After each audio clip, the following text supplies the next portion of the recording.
Good evening, everyone. If you would please rise, we'll be led in prayer by Alderman Joe DeLucia.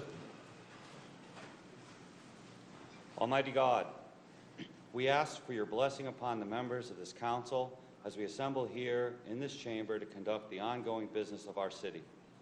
With your guidance, we will strive to ensure that all our decisions are for the common good, and your inspiration will instill respect, compassion, and thoughtfulness in all our deliberations. Give us the strength and wisdom to lead by example as the people's representatives, and that peace and harmony will mark all our proceedings. And keep us faithful to the trust placed in us by the citizens of your community. Amen. Amen. Amen. Pro Tem Nash, please. Pledge. I pledge allegiance to the flag of the United States of America and to the republic for which it stands, one nation, under God, indivisible, with liberty and justice for all.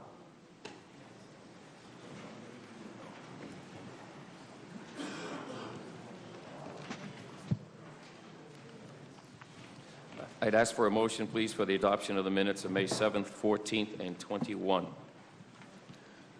Alderman Stacey Gould, is there a second, please? Alderman Joe DeLucia. All those in favor of the motion to adopt the minutes? Unanimous. Vote 7-0. Please. Public hearing. An ordinance amending Section 7-132.4 of Article 6 of the Code of Ordinances regarding the funding requirements of other post-employment benefit fund. I declare this public hearing open, and I would invite anyone who wants to speak in favor of this ordinance to the microphone. Please remember to state your name and address, please. Each person has 3 minutes. The hearing is open. Anyone like to speak in favor of this ordinance as proposed? Anyone like to speak in favor of this ordinance as proposed?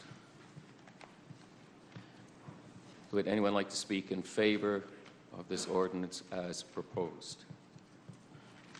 Seeing none, anyone like to speak in opposition to the ordinance as proposed? Please.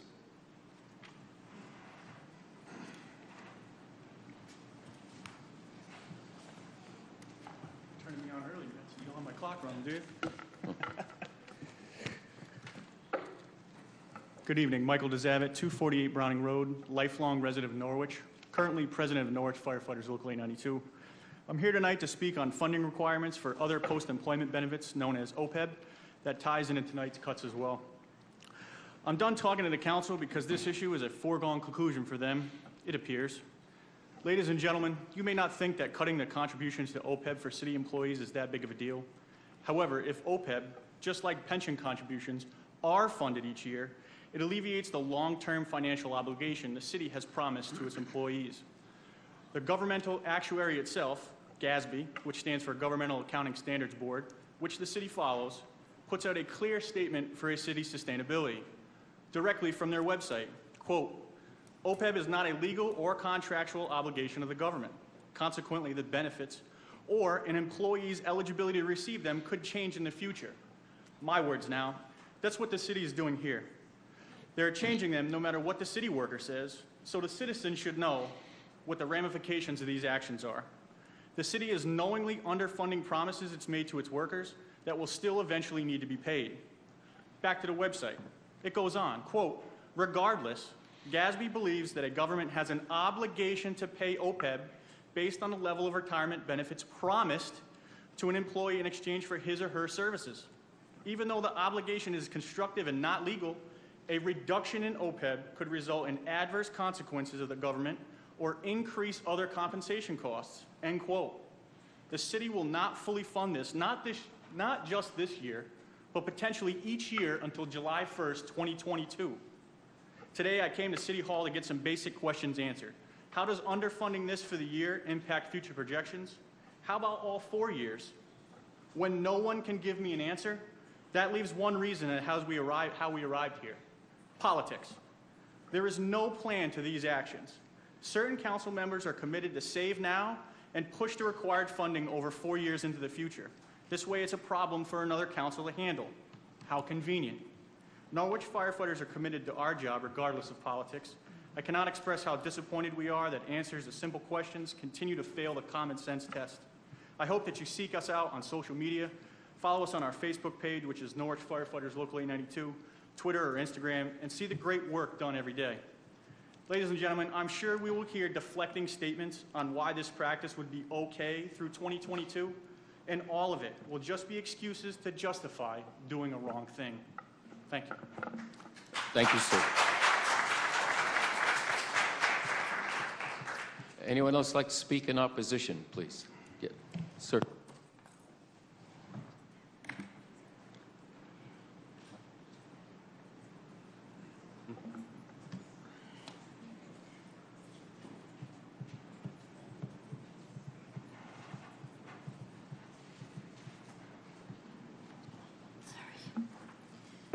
Good evening, David Crabb, 47 Prospect Street. I oppose this ordinance. My handout uses a 60-year graph of the S&P index between 1946, when the Bretton Woods Conference restored FDR's gold standard suspension, through 2009, when the financial crisis ended all control over printing legal tender. Financial hijinks amount to irrational exuberance, revealed on the budget demographic page. Both Norwich and state are losing population, and it's accelerating. The state was at par in 2014, while Norwich had lost 0.4% by then. Norwich exodus is now nearly 1,000 since 2012. The Great Recession ended in 2011, while Connecticut minimum wage is much higher than the federal to boot now. Last year's tax cut budget predicted the OPEB would be fully funded this year or next. All this when the state was funding cities, yet population was leaving all across Connecticut. This copycat liar's loan will need to be refunded and has two chances according to this graph, slim and none. This makes the council goal to reduce residential tax burden mere rhetoric. Form an ad hoc committee to reform the budget format to the irrational, exuberant era when city manager Zarneski bragged about 100,000 plus million in the hopper, and when city agencies funded non-recurring expenses in accordance with the glossary. Thank you. Thank you, sir. So anyone else like to speak in opposition? Please. Good evening, Al Mayo, 17 Russell Road. I'll be honest to you, I don't understand what he was talking about. There's too much stuff in there, but I support our city workers. You know, you can't put off today when we have to pay eventually. We should be supporting them and funding them, all the city workers, especially the fire department. So with that being said, I just want to say it's quick and easy, clear, and that I support them, and you guys need to work with them. That's all. Okay, thank you. Thank you. Anyone else like to speak in opposition to the ordinance? Please.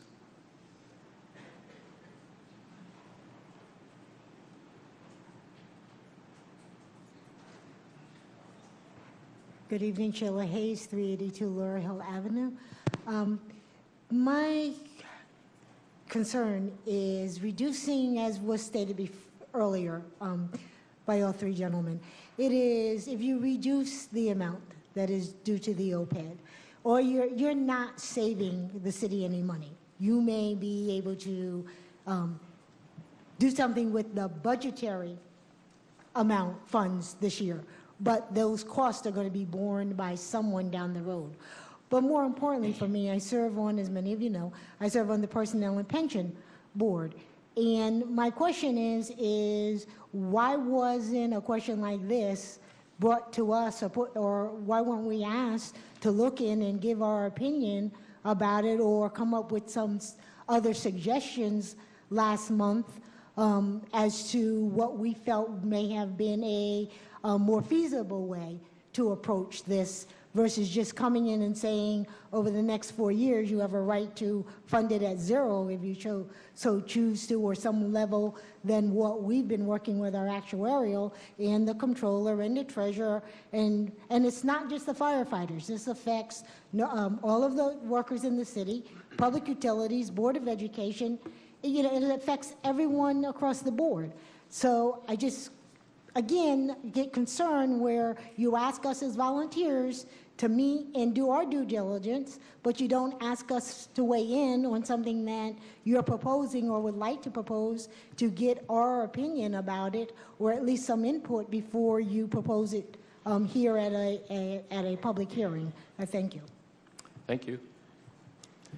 Analysts like to speak in opposition? Anyone else in opposition? Third time. Anyone else in opposition? Seeing none, then I declare the hearing closed. We thank you all for sharing your concerns. Second reading in action.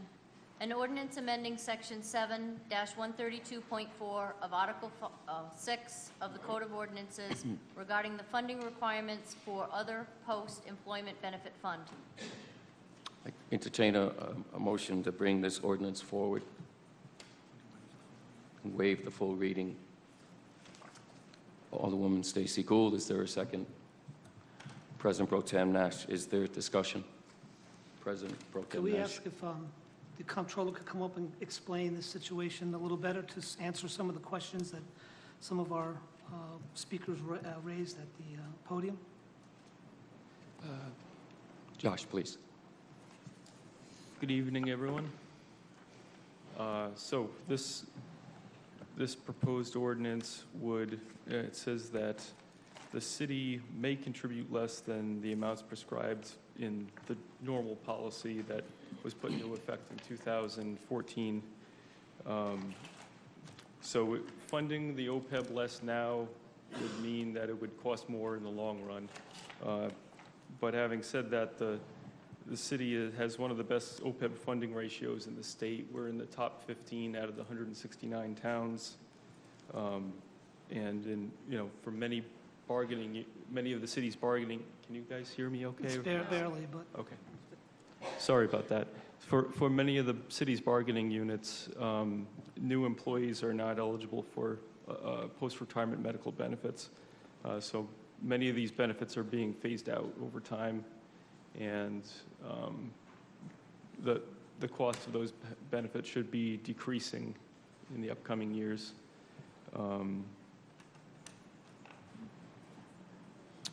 So that's any questions? I have two. Pro Tem Nash. One, was there a reason why the Personnel and Pension Board wasn't had a discussion in this matter? No. I mean, maybe I should have been the one to bring that up with them, but I didn't make that communication. Okay. And my second question, is there anybody at risk losing any of their benefits from this ordinance tonight or in the next 3 to 4 years? Nope, the city has a contractual obligation to pay out any benefits that have already been bargained for. Thank you. Thank you. Other questions? Yes, Alderwoman Filbert.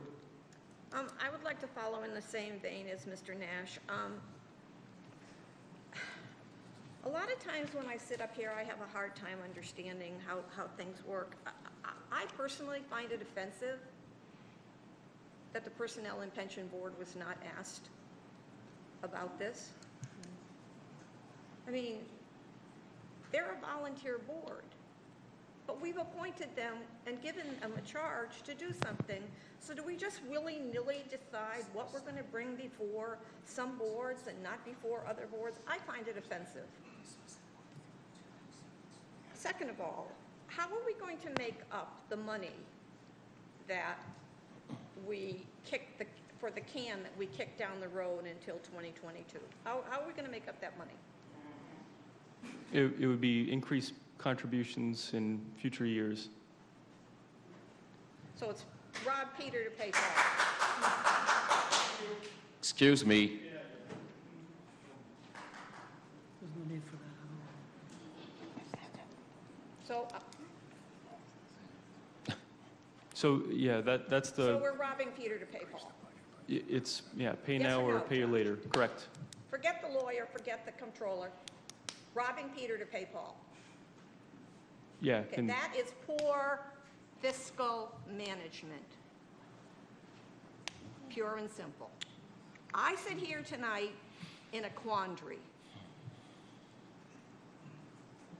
Quite frankly, I don't want to be here tonight. I have my own health issues that are going on. My mind is conflicted. I see people in the audience with signs. I see people on the podium with signs attesting to one thing or the other. Would you like me to hold up a sign that says, "Don't fund the school system"? Because that's basically what you're doing by allowing other people to do this, that, and the other thing. I'm conflicted. So it wasn't brought before the Personnel and Pension Board just because. Can the term be lessened from 2022 so that we don't have such a long period of makeup? it could be, I mean, these are policy decisions, funding OPEB and pension, and these are all policy decisions. So if it were amended, I don't think that any change would be put into place before this budget needs to be adopted, but that's a policy decision that the City Council could make.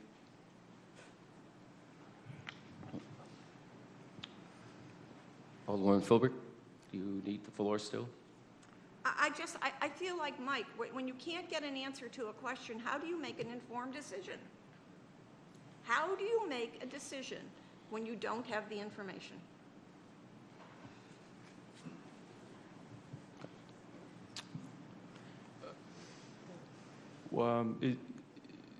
What's the question?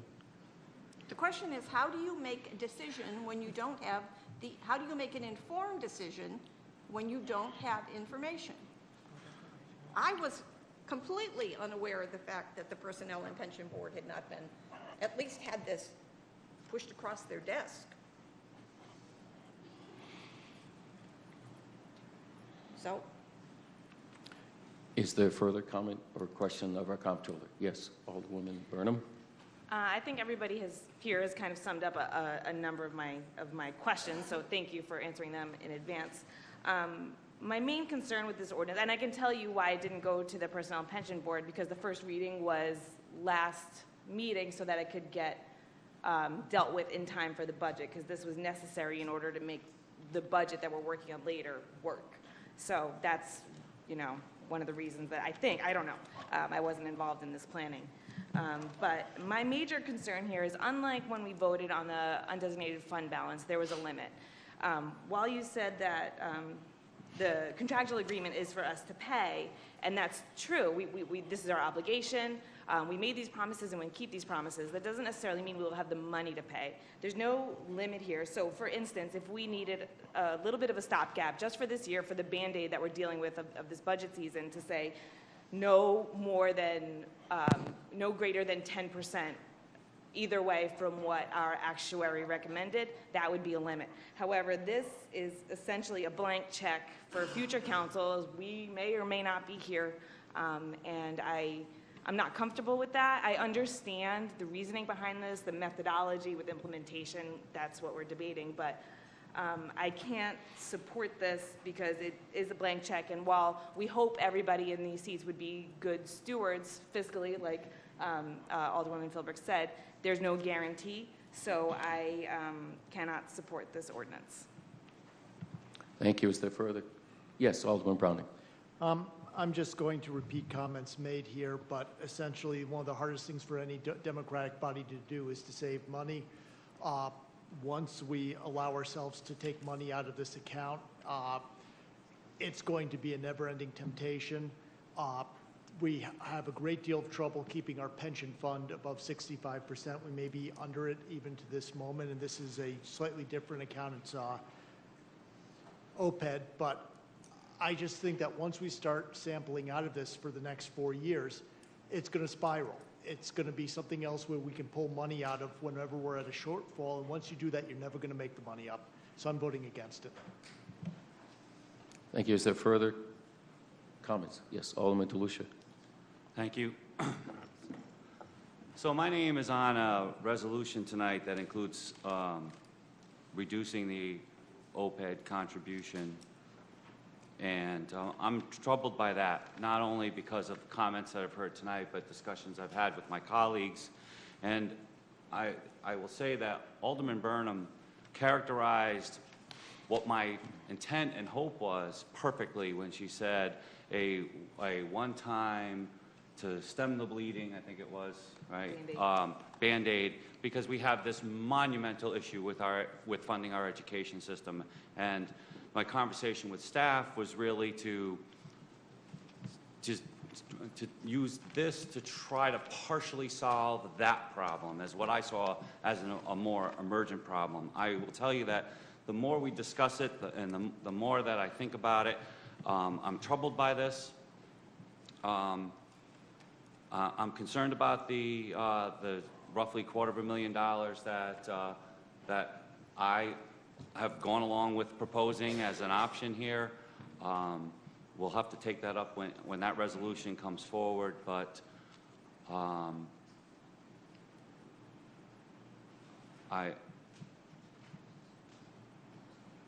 let me stop there. I am deeply troubled by these new revelations. Thank you. Thank you. Is there further comment or questions? Yes, Alderwoman Stacey Cool.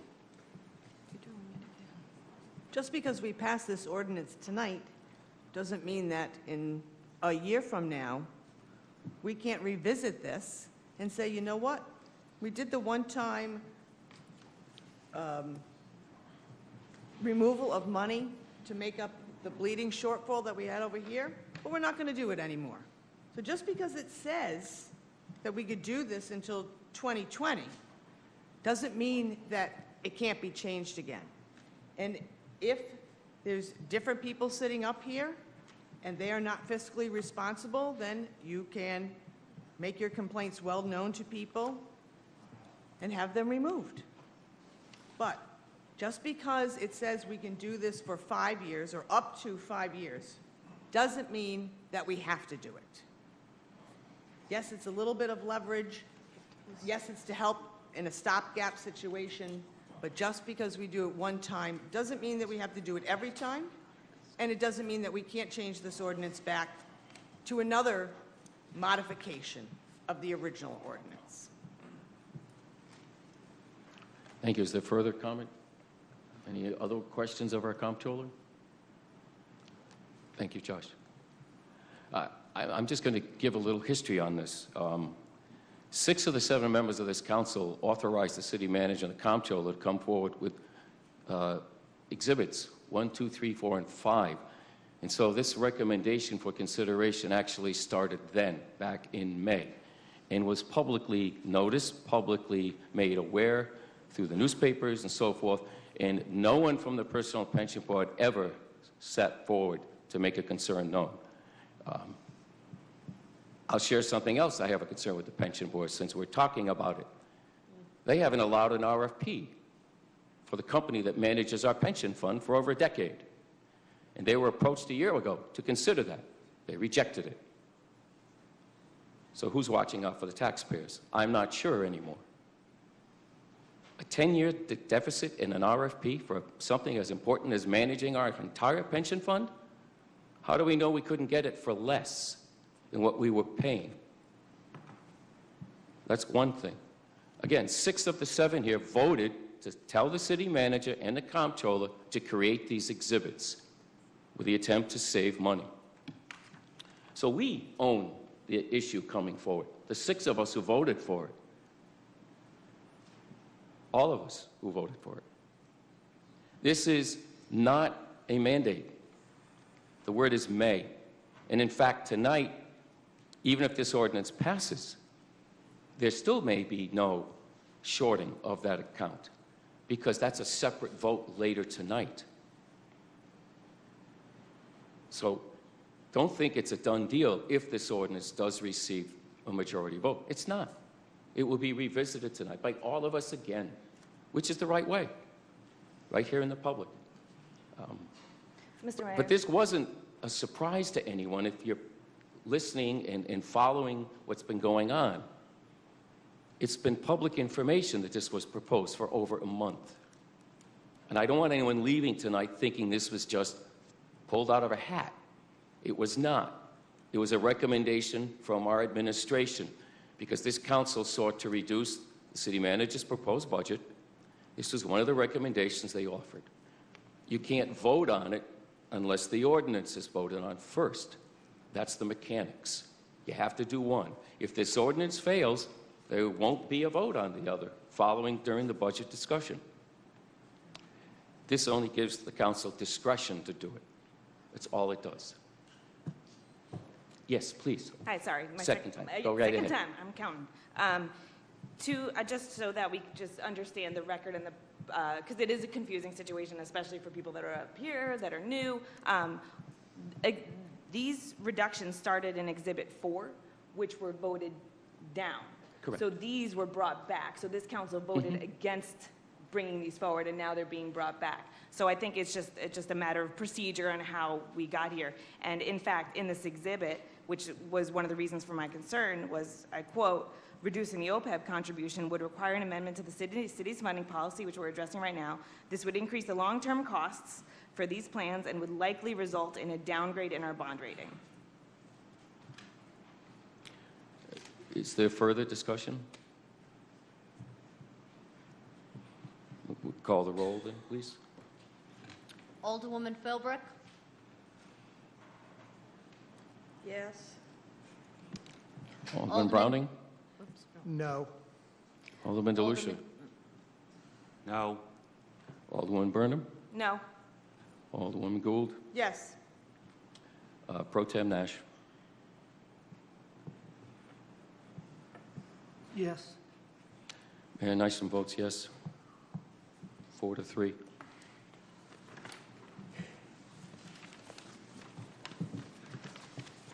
petition and communication, letter of resignation from Robert J. Aldi from the Volunteer Firefighters Relief Fund. A motion to accept the letter, please, with our thanks and for all his work there. Alderwoman Gould, second. Alderman Browning. All those in favor? Unanimous. 7-0. City Manager's report, please.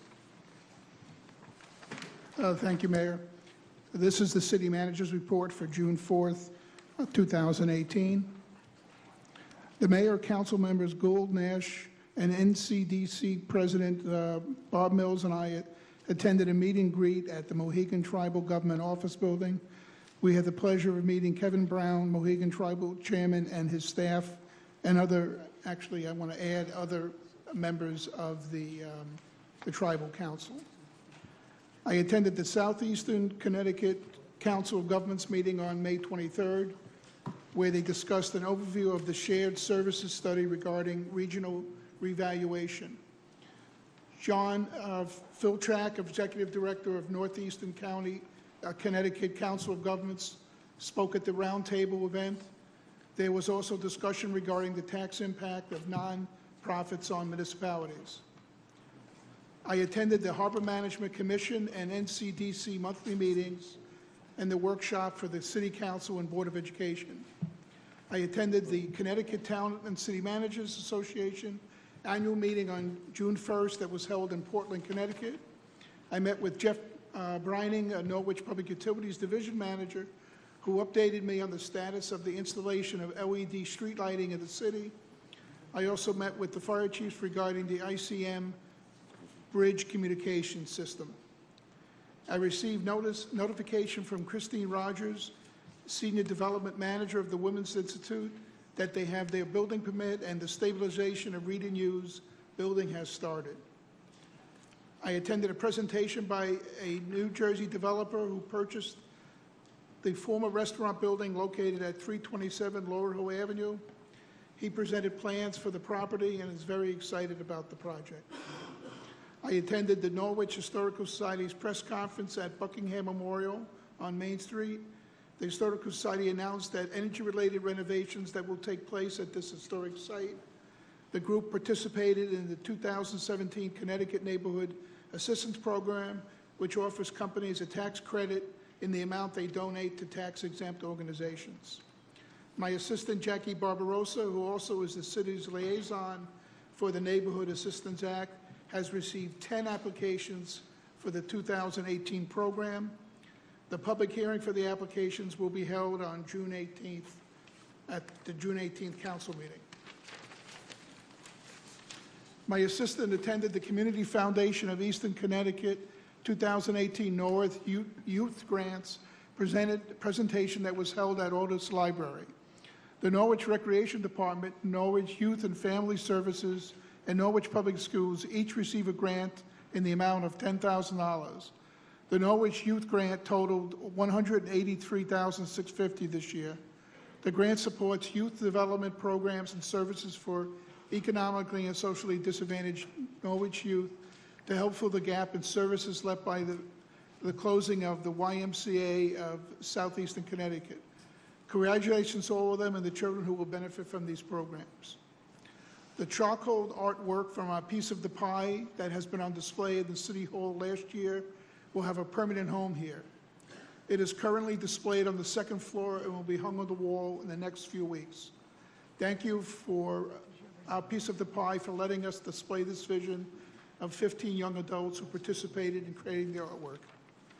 Congratulations to Lieutenant Jacob Manicki and firefighter Joseph Muscarella, who was sworn in at the badge pinning ceremony on May 25th at Fire Headquarters. Roseanne Muscarella, Assistant City Clerk, swore in the candidates. I mention this since Roseanne is Joe's mother. Congratulations to all. And that completes my report for this evening. Is there concerns or questions of the city manager? Yes, Alderman Browning. In the first paragraph, it references a meet and greet. I just talked to my co-counsel people, Mr. DeLucia, Mrs. Burnham, and none of us were informed of it. Would the city manager care to explain why we were not notified of this meet and greet? I can't tell you why you weren't notified other than it was something that was arranged at the last minute, and I attended with the mayor, and the mayor invited who we wished. May I? Sure. Yes, the invitation actually just came to me singularly, and I thought it was important to get some people from the council as well as the administration to that meeting. We did not have 5 days' notice to publicly notice that, which was an entire meeting of the entire council, so I could only ask two. You can't bring and have a meeting of the council without a public notice. I mean, you have to provide 5 days' notice, so it originally was only an invitation to myself. I wanted to broaden the opportunities to be realized from that discussion, that's all. I would say that we do have a system for which is used, which I have some disagreements with, but it's for attending agenda setting, and you would have been able to advertise it the same way with yourself being invited and whoever could respond the most quickly attending, and I would suggest for a meeting of this import that be considered in the future. Thank you, but it wasn't my meeting, it was theirs. I didn't set it up. Any further questions?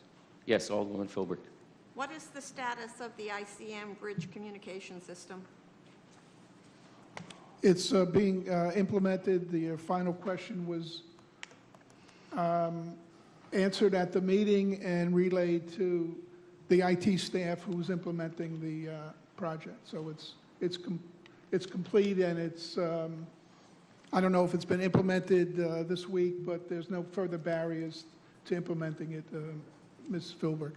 And then my second question is, what are the plans for the 327 Laurel Hill Avenue? I couldn't hear your. I said, what are the plans for 327 Laurel Hill? You said he presented plans for the property. What are those plans?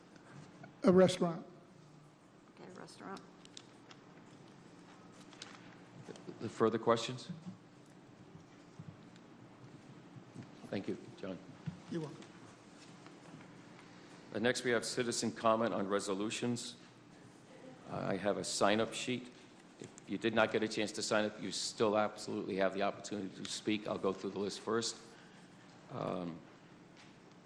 First person's name is Eric, and I cannot read your writing. A-U-I, I believe, E-T-T-A? A letter. It's L. Thank you.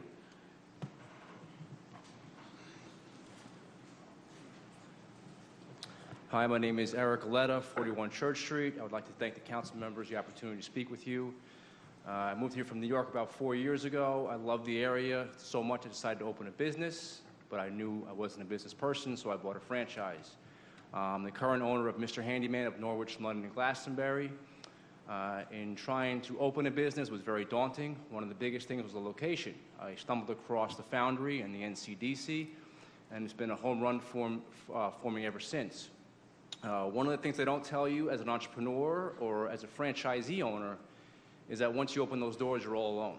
And I've never had that feeling once at the Foundry. It's actually the most unique situation my franchise, which is national, also in Canada and the UK, has ever seen. I've discussed this business model with the office space with the president and also my regional directors who have come to visit us. And everywhere from having a printer station to having a break room to having 2 conference rooms, a private meeting area, it's allowed me to focus on growing my business. Also meeting other business owners like Dana Dowdow from, she's a human resources person. She does all my hiring for me. And I found people that can provide me with uniforms. And I went from having 1 van 2 months ago to now having 4 vans. That's allowed me to expand exponentially. I can't even describe it. And because of that, I'm hired, I believe, 7 employees now, 4 of which are all Norwich residents. So I'm here to just thank NCDC, Foundry 66, the city of Norwich, for allowing me to open my business here. I could have chosen anywhere in Eastern Connecticut, but I have chose Norwich, and they've also allowed me to expand out, which has been good, because now I'm hiring more office staff. So I just wanted to convey that to you, and thank you all very much. Thank you. Mr. Mark Block. Mark Block, is he here? Okay. Chris Jewell.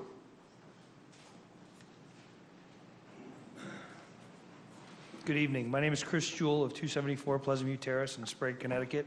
I'm here representing the Greater Norwich Area Chamber of Commerce. I'm the chairman of the board there. I wanted to speak regarding the full funding of NCDC. The Chamber of Commerce works very closely with NCDC as it pertains to our membership and the growth of that membership. Mr. Handyman's a perfect example.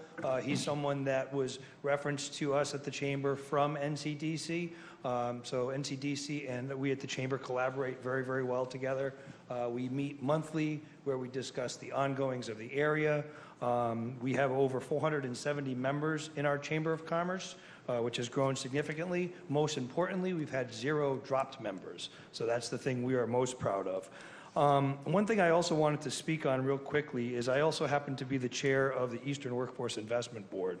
And we had an interesting presentation earlier regarding the economic status here. And my business, Collins and Jewell Company, is a supplier for Electric Boat. I will tell you everything they're talking about with Electric Boat is true. The one thing they didn't discuss, which pertains to NCDC, is the fact that Electric Boat plans on trickling down 3 million man-hours of work to sub-tier vendors. So that's work that they would normally do in the shipyard. They're going to subcontract that out to new companies. NCDC can be critical in getting those new companies here to this area. My company alone, if we doubled our size tomorrow, we could only handle less than 5% of that trickle down. So I really think there's an opportunity to get businesses in the manufacturing sector, which again have that multiplier effect, to Norwich. And defunding NCDC will definitely impede that. So I encourage you to fully fund NCDC. You know, it's something where there's a manufacturing group I'm part of called EMA, the Eastern Advanced Manufacturing Association. They're heavily involved with Electric Boat. There's a new agency called the Connecticut Undersea Supply Chain Consortium, so there's really proof that this is happening in this area, and getting them to support that is going to be critical. My grandfather once said, you don't want to step over a 10 to get to a 5, and I think if you underfund NCDC, you're doing exactly that. Thank you. Thank you. Becker Alberts. Becker Alberts. Bob Buckley.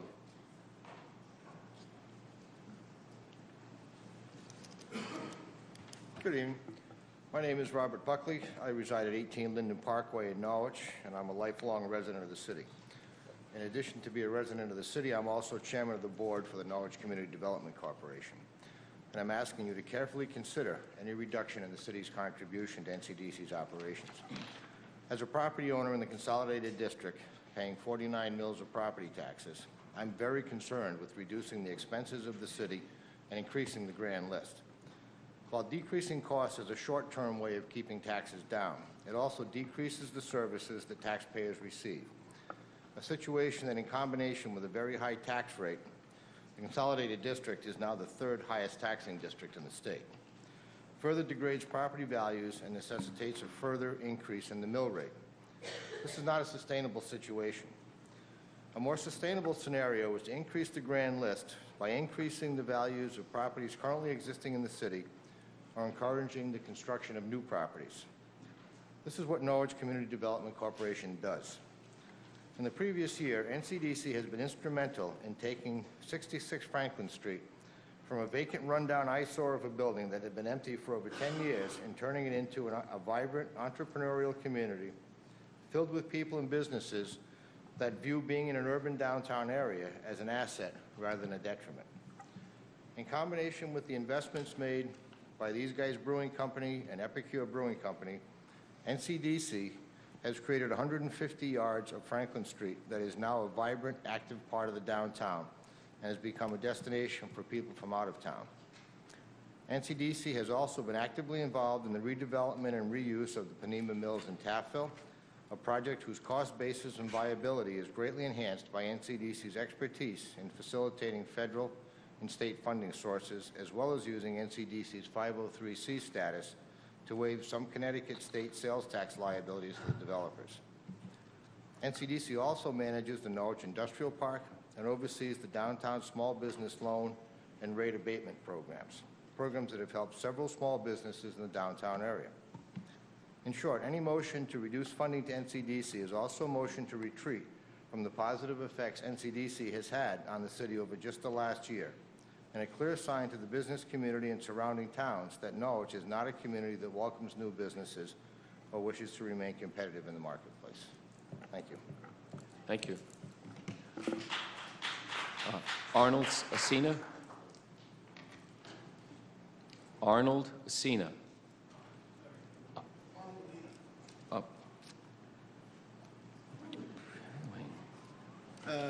Arnold Alina, 55 Elizabeth Street. Good evening, City Council. My name is Arnold Alina.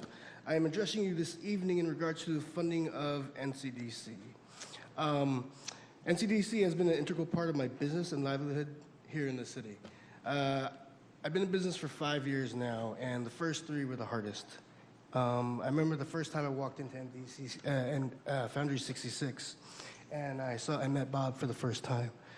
It's kind of like that old teacher who inspires you, and you always wonder where he is, the way he talks to you. The way he welcomed me in has stuck with me ever since I started down there at Foundry. He's helped me every single part of the way, introduced me to all the right people, and I've seen my business flourish and grow, and I've met a lot of the business owners here in Norwich, hearing their story, telling their story. And anytime you start a business, it's not easy. And the help that I've received down at Foundry 66 and with Bob Mills has been something that I can never repay. The only way I repay it is by passing it forward to all the new business owners that come in, telling them that this is the place you want to be. This is the place where you be part of the community, a sense of belonging, understanding what it's like to be part of something, and it's great to see. They call, Rose City Athletics is fantastic. It's just it's an example of something. Their story is fantastic. really coming from a foster home and really flourishing and growing like the Rose Norwich is of Connecticut. And I had this all scripted, and sometimes my storytelling ability, but I get passionate about these things because I'm forever grateful for Foundry 66 and NCDC and Bob Mills and their staff. And I would really like to reconsider any budget cuts that you guys have on the table for NCDC, because without them, I don't think I'd be as successful as I am today. Thank you very much. Thank you. Jill Fritchie.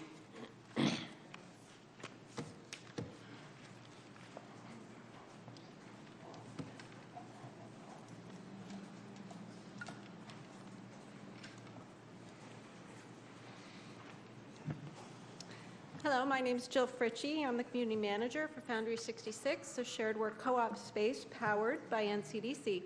Currently, we have 26 members operating business out of Foundry 66. We have a 90% occupancy rate in our first year. In January, our members were polled to give an update as to how we were doing. They reported that they spent $375,000 in the downtown inside 1 year.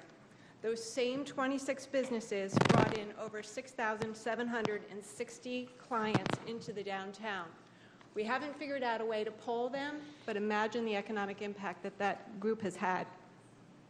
This July, Foundry 66 is about to double in size, boosting our membership to 52 operating businesses over the next year.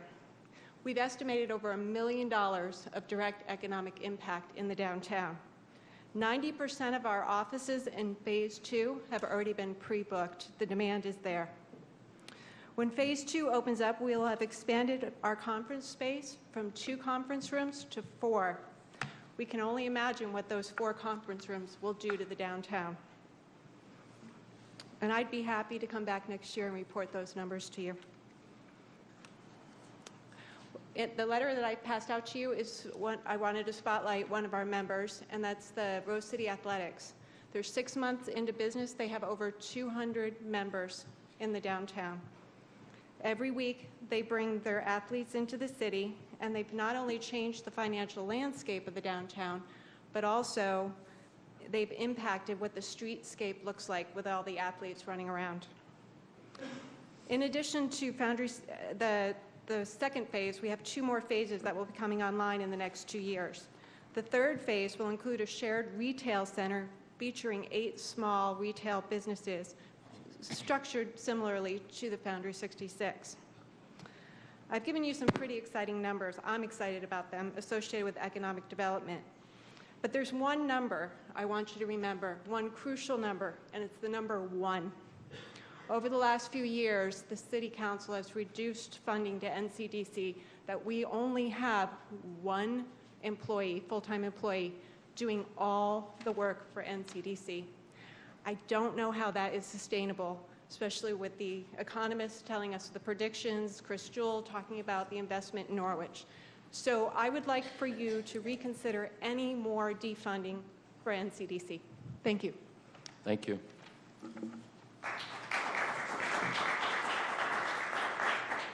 Bill Champagne.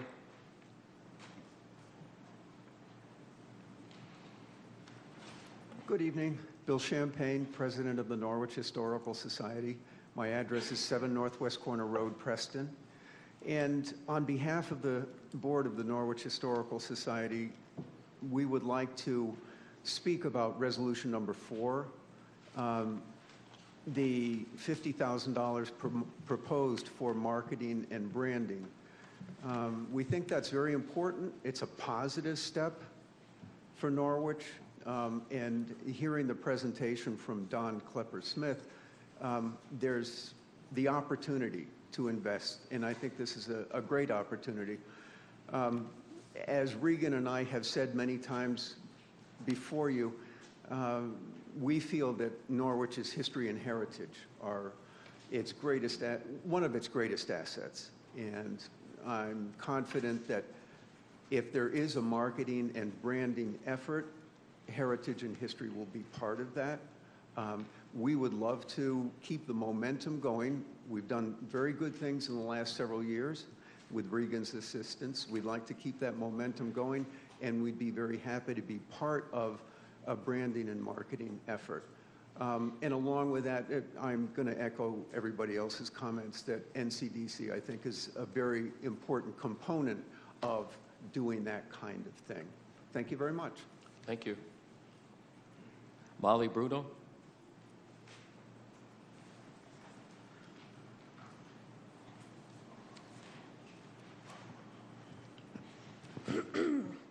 My name is Molly Bruno. I live at 52 Onico Street in Norwich, and I'm addressing you in regards to the funding of NCDC.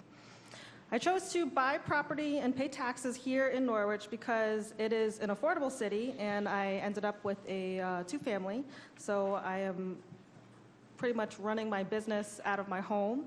And then when I found out that Foundry 66 was open, I was interested because I'd always been interested in being downtown, and I started coming down to see what was going on. And as I started coming more, I saw that the business community was growing, which was surprising to me because growing up here, it had always been this revitalization that never really took hold. So after I graduated from college in 2008, when the economy had basically plummeted, and I had a choice of an entry-level job or service jobs in the community, I worked here for a while. I lived in Mystic and Groton and New London, and I started a business in Groton and ended up closing that business. And then when I moved back here to Norwich, I started doing real estate. So when I came back here, the market was still on the upswing, not doing as well as it was now, but I was working out of an office in Mystic and Old Lyme. So I was commuting from Norwich 30 minutes to go sell real estate on the shore because that's what was selling. So since that's happened, I've seen the market come back. Things are going for multiple offers, over list price, prices are starting to rise. And since I've been in working out of NCDC or out of Foundry, I've seen that it's attracting more and more businesses, whether they're people on the ground, Rose City Athletics, small businesses, people who would normally be working out of their homes, coming in together and creating more energy in a space that used to print the newspaper, which is amazing to me. So I had more things written, but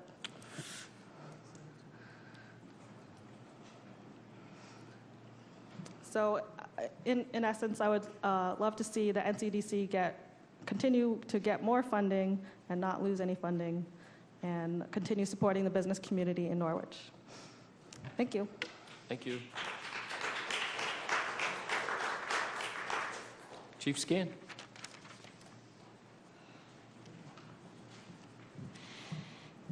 Welcome, Chief. Thank you, Peter. Good evening, Council. My name is Ken Scandariato. I'm the Fire Chief, Marshal, and Emergency Management Director for the city, our city.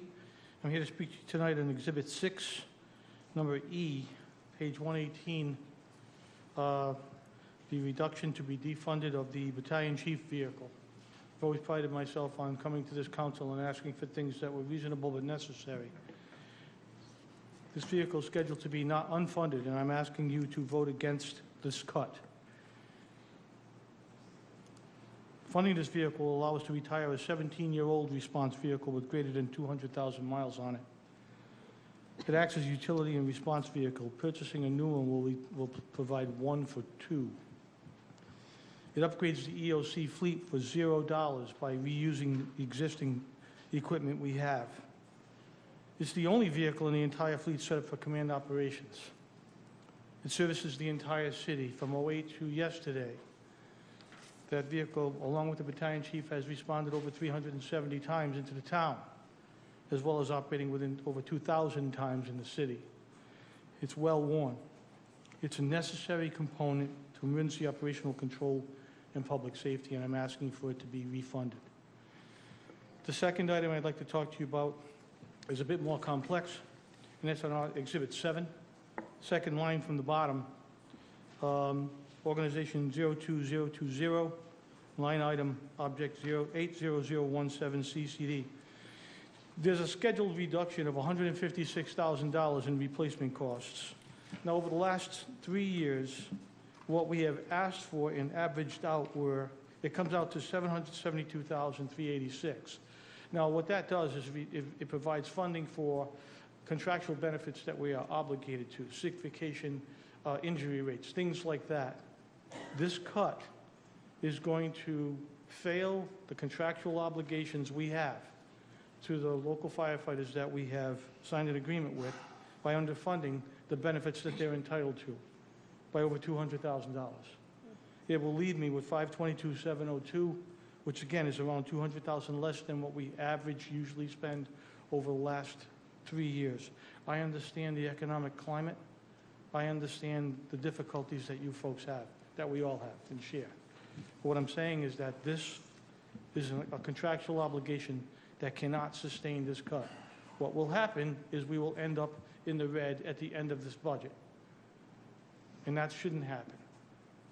By providing what we've asked for, it will provide the necessary funding for the contractual obligations that we are obligated to provide in terms of cost and funding. Thank you.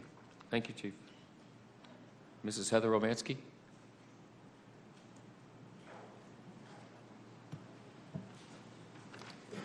Heather Romansky, 297 Scotland Road.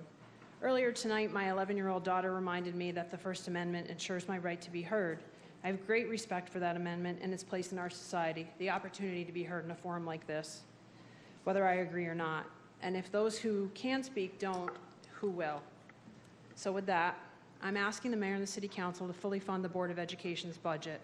After years of not being fully funded, we're now in a crisis. I don't use the term lightly. I'm not trying to be dramatic. The situation is dire. It's the responsibility of a city to see that every child receives an education, and education is expensive. We talk a lot about investing in Norwich, investing in our youth, and in my opinion, the single most important thing we can invest in for our kids is their education. In the 2017-18 budget, the Board of Ed did not receive adequate funding, and there's now a projected shortfall of $1.5 million. So this year, a recommended 2% increase over an amount that wasn't enough is recommended. So please tell me you see the problem with that. The budget put forward by the Board of Ed does not include funding for bells and whistles. It's the cost to keep the doors open, meeting legal obligations regarding education for some of your youngest constituents. For some of them, that's from age 3 to 21. Please don't let our children in our city suffer while it takes a little bit longer. We're so close for our city to rebuild its revenue streams. Thank you. Thank you.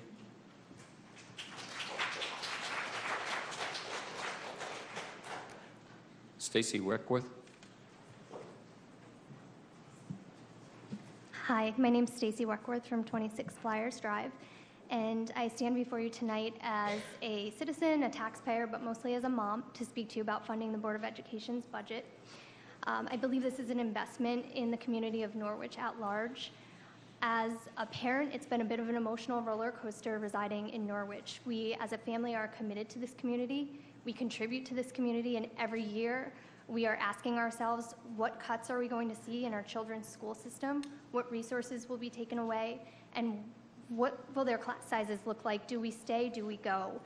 We live in a predominantly middle-class neighborhood, and in the last 6 months alone, we've had 2 families choose to relocate to surrounding towns as a result of dissatisfaction with the public school system. So this is a community issue and a community investment.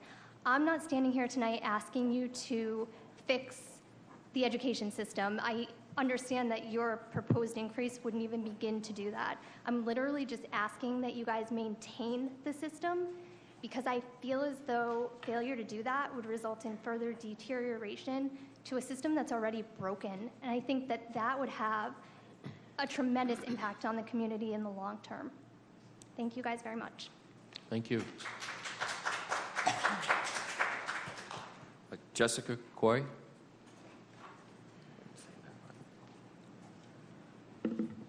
Good evening. My name is Jessica Quay from 321 Old Canterbury Turnpike. I, as Heather and Stacy, am standing here tonight as a parent of a kindergarten boy who has a speech disorder called apraxia. For those that don't know, apraxia is a processing disorder that prevents the brain and the mouth from working together to create speech. My son, I'm going to try and say this without crying, my son is in speech every single day at school. He also receives special education every day. Sorry. He also receives occupational therapy, not to mention outside speech, and constant help from his devoted parents and family. Now I can't see.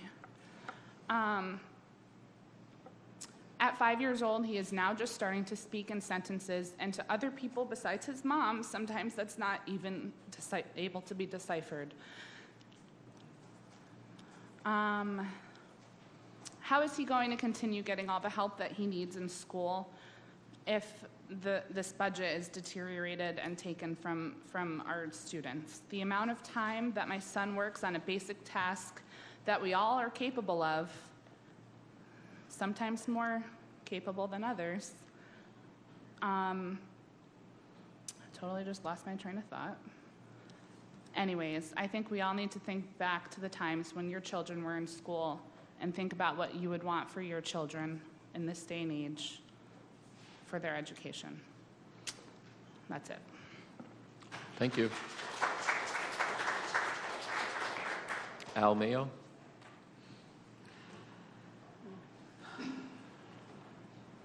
Good evening again, Al Mayo, 17 Russell Road. I'm here to speak on behalf of two. One, Board of Education funding. First of all, we're being told that the market's doing well out there, the economy's doing better, and yet we're still making critical cuts. That makes no sense to me. I'm okay with my taxes going up. I know that's like crazy, right? But really, I'm okay with my taxes going up to fund what we need to, being our schools. You know, the federal government and the states mandating for them to meet these certain requirements, and yet you're underfunding them where they can't meet this. So that's not a good thing. We need to be able to fund them properly, and if they're asking for 9%, give them 9%. Whatever they're asking for, give it to them, please. I have children in this school too, but even if I didn't, I still would say pay them. I'm for them 100%. I'm also here in support of the fire department as well. Last week, wasn't last week, or the last meeting, a citizen came here and spoke and had the audacity to accuse this council of stealing money from the Norwich Public Utilities Fund to support the CCD. What was he thinking? I don't know. It was wrong, and it was, I could condemn it 100%. We need to fund our CCD. We need to expand the CCD district, our firefighters, expand the areas that they protect. It's a matter of minutes versus a volunteer department where you're waiting upwards to 10 minutes to respond. They had a fire last week, and had it been in the district, they would have been there in minutes. Could have saved that building. What else?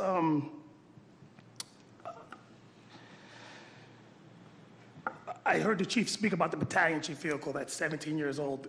17 years old? Come on.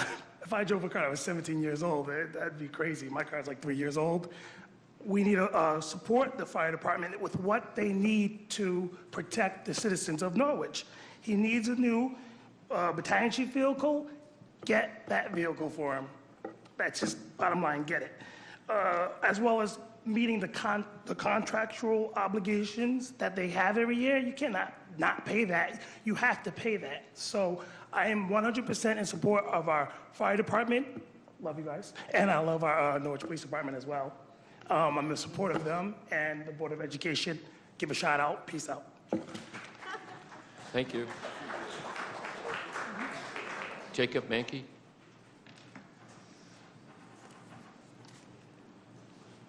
Good evening, Jacob Mankey, 102 Dudley Street, Norwich, Connecticut.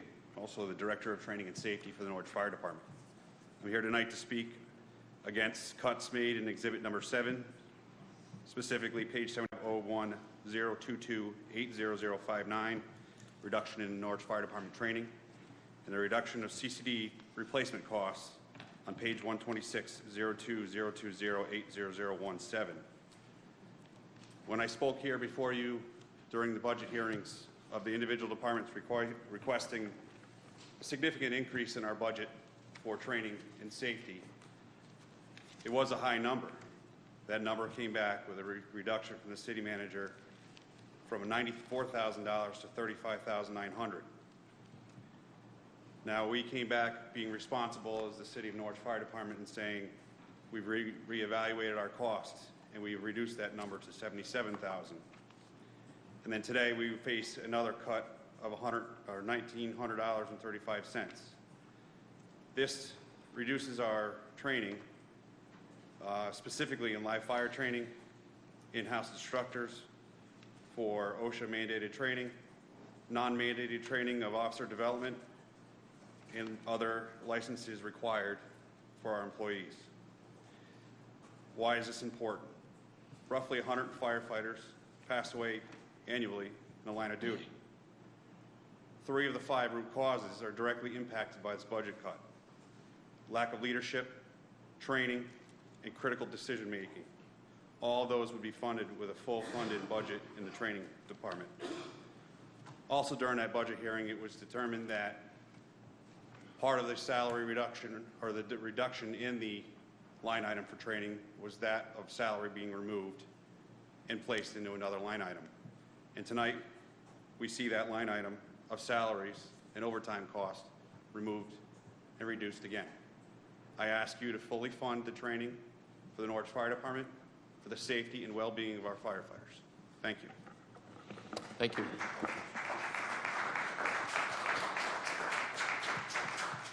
That completes the list of those who signed up. Anyone who has not had a chance to speak to resolutions, please raise your hand and I will go back and forth, left and right side to balance. Yes, sir.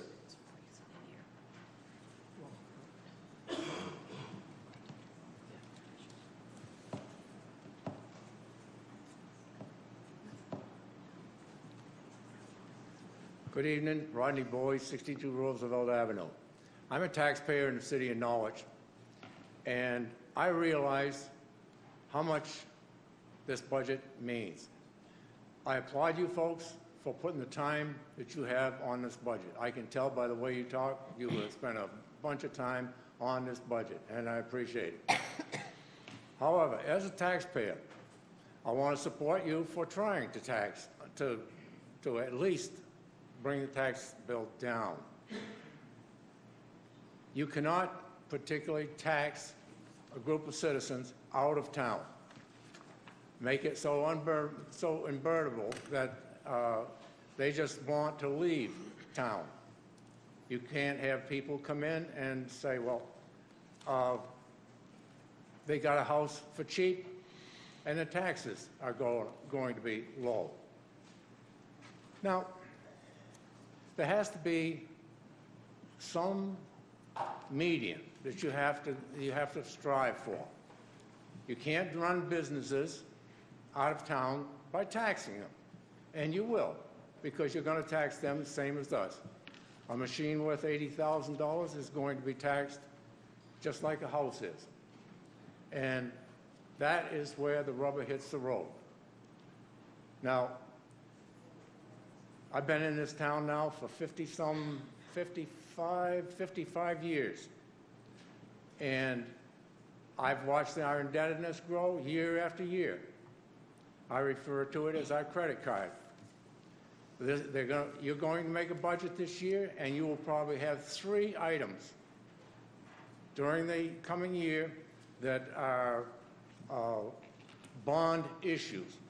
I've watched it year after year after year after year, and you can't afford that. I started my financial career out as a loan shark. I know something about loans. Thank you. Thank you. I'd also like to speak on the resolutions.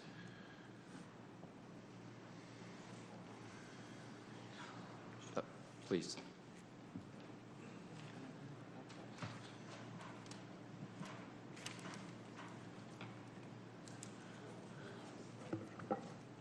Michael DeZabat, 248 Browning Road. I'd like to echo some of the statements that were made here tonight of support for NCDC and a lot of the business community that's trying to make Norwich a better place. I also spoke in a couple council meetings ago about how demoralizing it is for the fire service to come up here and ask for this job to be saved over another, similar to the needs of the fire service or the police department or any other needs, and along with the school systems. The fire service has been pretty quiet over the years. Why? Because there's been a lot of need way above ours, and when you're with a lifestyle that just makes sacrifices, to stand up here and just ask for this stuff when there's a lot of other needs is just heartbreaking. So miraculously on Friday, the agenda came out and the cuts to the fire department for replacement costs was $100,000. Later on in the afternoon, it was $156,000. How does that happen? Politics. Again. These cuts were made by people sitting at a table looking at the bottom line. Firefighters is a dangerous, difficult job. Averaging our replacement costs is not. One would need to look at past budgets to learn that the level of funding will not allow the fire department to operate for one full year without coming back to asking for more money. The members of the council know this. You just heard it from Chief Scand. I think you've all called Chief Scand I don't know how many times in the last couple of months. You all know this. It's just another way to try and show us in a bad light later on down the road. Allow me to explain what our replacement costs cover. It's used to keep our minimum number of firefighters on duty to 13 firefighters and officers, 24 hours a day, 365. We don't drop down below this number, and it's a number that was lower today than it was in 1995. We replace a member who's injured in the line of duty when they're deployed, serving our military, or they're off sick. Just like when a patrol officer out, that position's filled to ensure the job continues to get done. It doesn't mean that a particular part of the city doesn't have police protection for that shift. This is also true for the fire service. Each member has a specific job function, and it's replaced to maintain our ability to save lives and protect property. Our budget is the most scrutinized in the city. The public should be proud of the outstanding work Chief Scandariota has done. He has excelled in the ability to show how every dollar is used and should be used as a model for other department heads. So why go against the recommendations of somebody with over 40 years of experience in the fire service? Politics.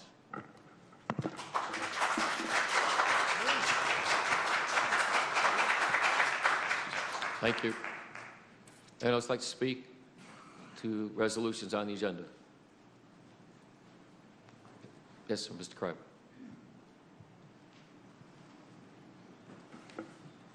Again, good evening, David Grab, 47 Prospect Street. All these budget resolutions ignore the need for deeper cuts to both end and reverse the loss of taxpayer revenue. NPU rates that subsidize this budget are evidently higher due to a shrinking customer base. Also, a number of employees need to be reduced so that the burden on some taxpayers that could have their mortgages adjusted are just one example of the problems that taxpayers face. Nickel-dime changes need to be addressed with a pay-as-you-go resolution, and in addition by joining the subcontracting bandwagon. Thank you. Thank you, sir. Anyone else like to speak on the resolutions? Anyone else like to speak on the resolutions? Please.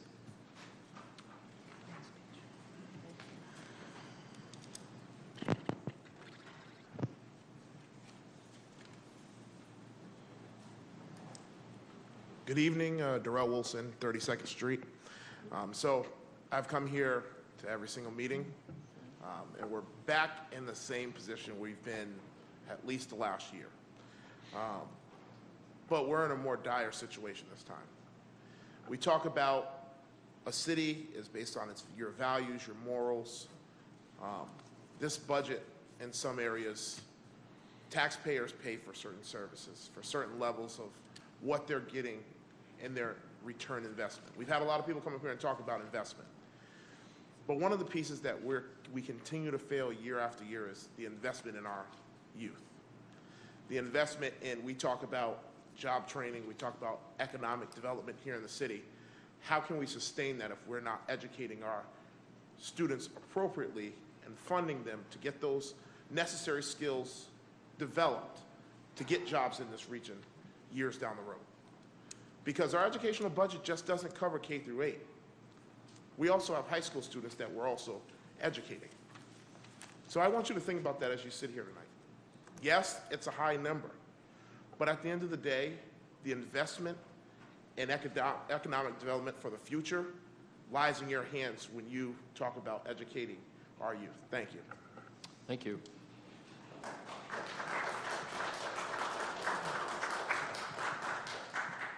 Anyone else like to join us, please?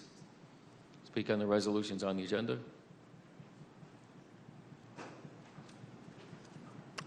Anyone else like to speak? Sir, the floor is yours.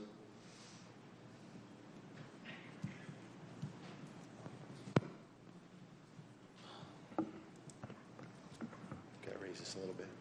Nick DeLucia, 11 Calkins Road. I'm a father. I have a 5-year-old daughter. She goes to a Norwich Public School. A couple months from now, she'll be a kindergartner in Norwich Public School. And I enjoy coming home and hearing my daughter talk about something new she learned at school, how much she loves her teachers and her friends, and going there. I'm all for funding our education system. I think that the most important commodity any community has is its youth. And I've heard some things tonight that are concerning when we talk about mandates. Let's talk about unfunded mandates from our state. Let's talk about underfunded pilot programs that the state puts into legislation that says we have to do, but then doesn't fund. We talk about how we're short this year from a budget passed last year, but nobody talks about the education cost sharing that we lost from the state and the money municipal aid that the state has pulled away from us.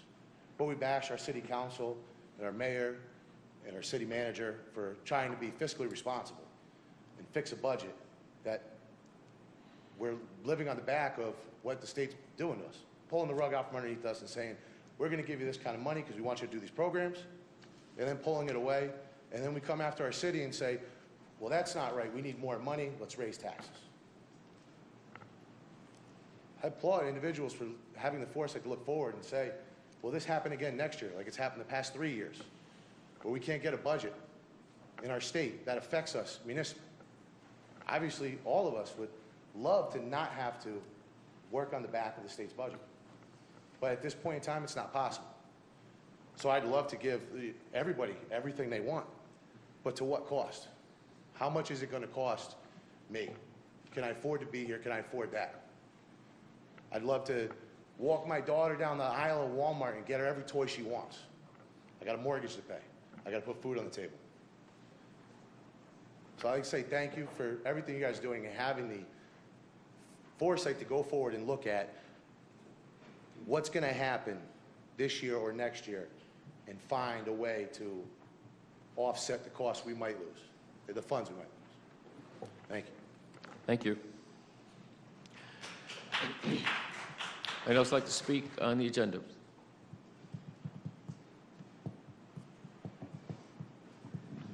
else like to speak on the resolutions? Second time.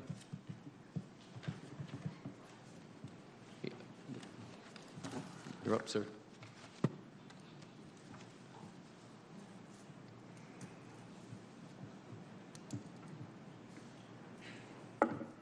Rob Demsky, 36 River Avenue, and I'll be relatively brief.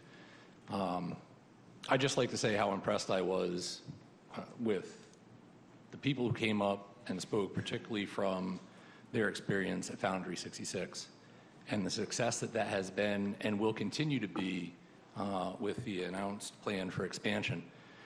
And that's just one element of what NCDC has been able to bring to this community. I find it difficult to listen to just those handful of stories and the exponential success that it pushes out towards the rest of downtown Norwich and the city as a whole. And I can't help but consider perhaps we should not only not be talking about defunding that organization, but perhaps in a difficult budget season, even increasing their funding as much as possible, because they're going to bring forward and help to bring forward the type of economic growth and the expansion of the grand list that's going to be necessary to fully fund future city obligations down the line. It's important to consider that no member of this council, I'm sure no member of the audience here at all, wants to see the education system in Norwich not be given what they feel is necessary to complete the task at hand. But we're in a position where we have to decide at what cost will that be facilitated right now. If we give them everything that they want, is there a deleterious effect to the overall economy and a continued flight of taxpayers from the town? So that rather than expanding the tax base, increasing the grand list, and increasing the amount of tax revenue gained by the city, we actually continue the downward spiral that had been started many decades ago of taxpayers leaving this city and putting the remaining citizens and businesses in a more precarious position. So, in closing, I would like to say that I hope it's something the council can consider. If not giving a slight increase to NCDC, at least not pulling any more funding from them. I think that their effect on this city has been extremely positive, and their existence is critical. Thank you. Thank you. Anyone else like to speak on the resolutions?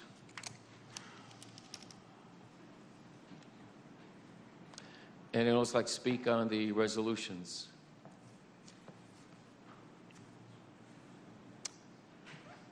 Please.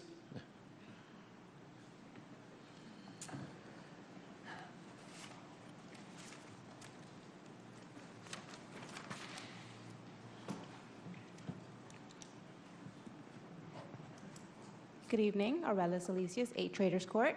I'm here supporting the school system. I am a mother of 4, 2 that have already passed on the school system, and 2 that are still in Norwich Public Schools, 1 currently middle school. I also work for the Norwich Public Schools, and I feel that you guys should really take into consideration funding our school, because these kids are the ones that are going to be sitting where you guys are sitting in the future, and we need to really support our children in their education. Thank you. Thank you.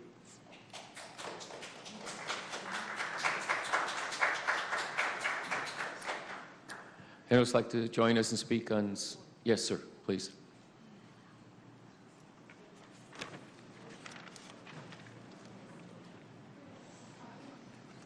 Lights on, so better start.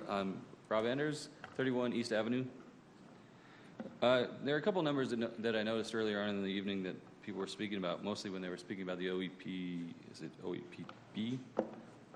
Which I until this afternoon knew nothing about.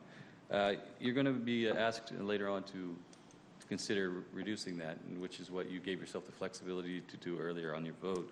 One thing I wanted to mention is that there's 2 numbers that have been given tonight that are important to consider. We're number 3, according to some reports.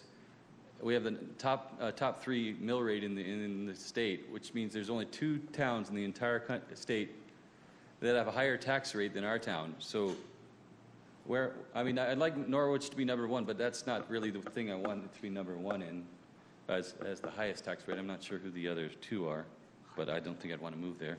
We have the number 15 highest funded OEPD. Forgive me if I'm saying that incorrectly. So that means we're in the top 10% in the state. We're above the top 10%.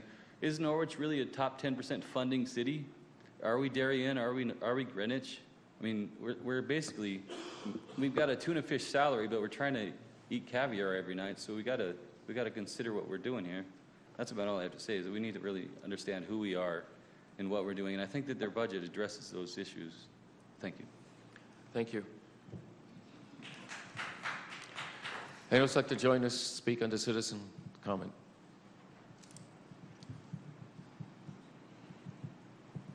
And anyone like to speak on the citizen comment?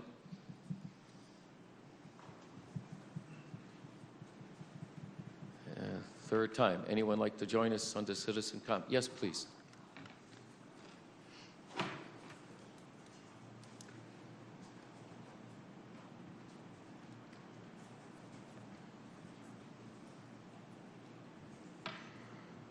Good evening, Martha Palmer, 32 Elmwood Avenue. I hate doing this. Try not to raise my hand, but I always do. I have 2 children in Norwich Public Schools. First, I want to say thank you. Thank you to all you guys. Thank you to everybody in the audience. I have 2 children in Norwich Public Schools. We're Samuel Huntington family. We love this school. My son is 9 years old. I'm very concerned for his future in Norwich Public Schools. In another year, we have to make a decision. Do we ship him to New London? Where do we send him? Because in the past 2 weeks, I've heard stories coming out of one of our middle schools that there's knives in the school, there's kids wearing chains around their necks to protect themselves, 30 kids not going to class, fights and things like that. As a mom, I can't do that to my son. He's not that kid. He's not a video game kid. He reads books. Could tell you anything about the Titanic, anything. I'm very concerned about cutting these funds for these kids and where the town of Norwich is going to be in another couple years with these schools if we're not giving them the money and trying to fix the problem here.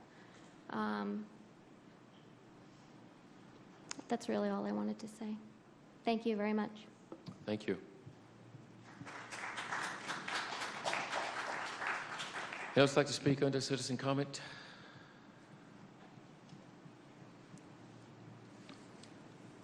I'd like to speak under citizen comment.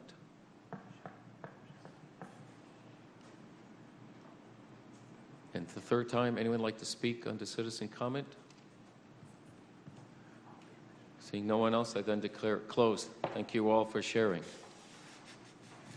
I hereby move pursuant to Connecticut General Statute. No, not yet. No, no. It says right here. You're moving along. Oh. Yeah, we're going to do NPU. A little aggressive. A little aggressive. Please, resolution 1. Resolution number 1, relative to the adoption of the 2018-19 budget for the Norwich Public Utilities. Motion to bring it forward, please. Yes, Alderwoman Stacey Gould, second. Alderman Pro Tem Nash. Is there discussion? Yes, Alderman DeLucia. Thank you, Mr. Mayor. I have several comments on this particular resolution. First, I'd like to point out a few painful facts. Every city department is being asked to sacrifice. Every city employee union has been asked to sacrifice. The school system is being asked to work within a budget that falls millions of dollars short of its projected costs. Yet, on the heels of their approval of one of the most lucrative contract agreements in recent memory, the NPU board is merely using a CMEC dividend to pass through and reduce, but not eliminate, their proposed rate increase. That means that their core budget was not cut, and that is not shared sacrifice. Therefore, I say from this chair, in this economic climate, I will not vote to make it harder for residents and businesses to exist here, and I will vote no on any NPU budget that includes a rate increase. Thank you. Thank you. Is there further? Yes, Alderwoman Filbert. Once again, I find myself in a position that I do not like to be here, but I understand that it comes with the territory. Like Alderman DeLucia, I find the NPU budget offensive. I had a discussion today with Mr. Bilda. As many of you know, I have been in a convalescent home for the last 5 weeks and have had limited access to newspapers, television, etc. So I wanted to be clear in my mind what I was hearing. So I went to the horse's mouth, so to speak, and asked Mr. Bilda, did I understand correctly that your union employees received a 3% increase in pay? And in his usual John Bilda way, said, of course, they deserve it.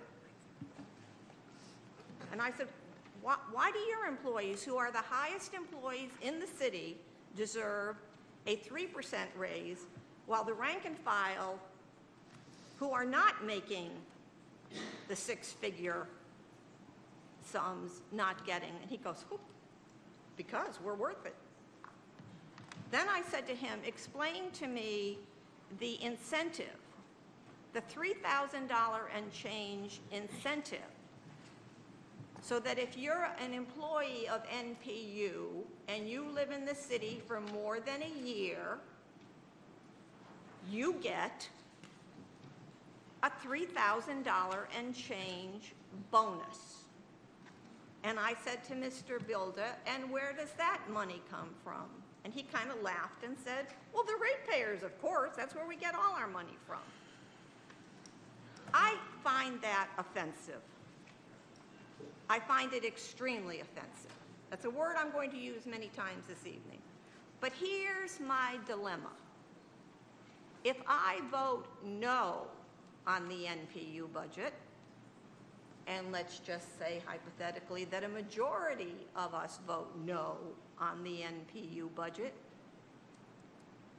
we revert back to their original budget. So to put it quite bluntly, we're screwed either way. We don't vote their budget in, it goes back to their original budget, and they get what they want. So I don't know what to do. I don't know what to do. I think what my answer will be is that I have to vote for the budget because I don't want to go back to their original budget, which is even more offensive than their current budget. But I would encourage all of you, or those of you that are interested or who care, it is another increase. Mr. Alderman DeLucia is absolutely right. It's rate increase on rate increase on rate increase on rate increase on rate increase. And who is it paid for? By us. By us. And our hands are tied. So unfortunately, I'm trying to explain to you why I have to vote yes on this budget. Because not to do so would leave us with potentially an even worse situation. So I hope you will understand my explanation and understand where I'm coming from. But I'll tell you quite frankly, ladies and gentlemen, I'm not sure where we're going here. So that's my story. Thank you. President Pro Tem. I'm going to echo many of Alderwoman Philbrick's comments and Alderman DeLucia's. When I had first originally saw the budget that NPU had put out, I immediately called the mayor, and he had to talk me off a ledge because I couldn't believe the gall in this economic times. We're asking the city to cut and cut and cut. That not only had the budget at NPU gone up, but then the rates were going up along with it. And if everyone remembers correctly, I was one of the only council persons up here who asked for Mr. Bilda's resignation. And to this day, I still have a very contentious relationship with the gentleman since then. And I sit here again today and say, as Alderwoman Philbrick said, I have to vote for this budget, because if I don't, it reverts back to the other one they originally had proposed, and that is obscene. So I sit here tonight saying to you that I have to do this, but I also have to do this. Please understand that I'm doing this to show absolutely no confidence in Mr. Bilda and his ability to successfully continue to run the NPU. A fireman once said that Chief Scan has run the most tightest ship in the entire department city, so why don't we put him in charge of NPU and see if we can get him to bring down some of the costs. But that's where I'm at. I apologize for having to vote for this tonight. I want you all to understand that the mayor and I had a very lengthy conversation, and I know he was extremely annoyed with me because I wanted to march on public utilities. But so that's where I'm leaving it at that tonight. Thank you. Thank you, sir. Is there a further comment, question? Yes, Alderwoman Burnham. Is anybody from NPU here? No. I had a couple questions, but it's another day, I suppose. I don't need to repeat what everybody else said, but I think during budget presentations, the general manager said they run this organization like a for-profit organization. It is not a for-profit organization. It is owned by all of you, and you pay for it through your rates, and it is managed by all of you. So I think that's an important thing to remember. With regards to the contracts, Alderwoman Philbrick, you said it, $3,500 bonus, 3% raises every year. And while I don't begrudge our workers, we have the best workers, we have the best service. I think it just comes down to management philosophy that I see that we're having differing opinions on. I can't vote for this because the public doesn't know what's in there. The contracts are not signed. As of Friday, they were still being redlined, all of the union contracts. So I can't in good conscience vote for anything that you haven't seen or have access to. So yeah, that's where I'm at. Thank you, Alderman Browning. I will also be voting against this for the reasons enumerated by Stephanie and Joe.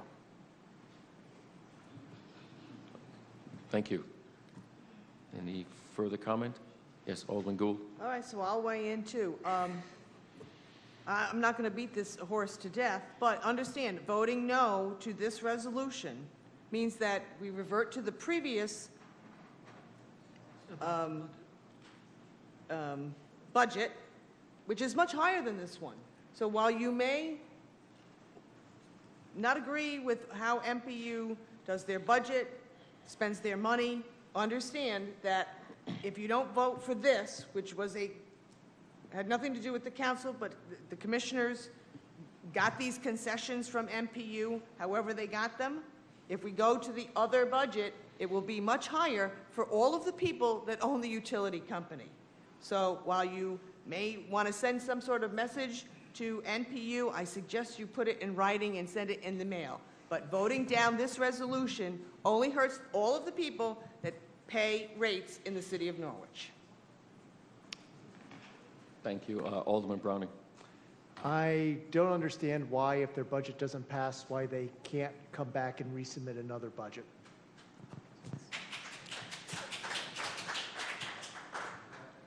That's actually a two-pronged effort. One, we would have to request that of them. We also only have up until next Monday, which is the 11th of this month, to take that action. And the other thing that everyone should be mindful of, if you were objecting to the rate structure that they called for in their first budget submission, defeating this budget enforces those higher rates.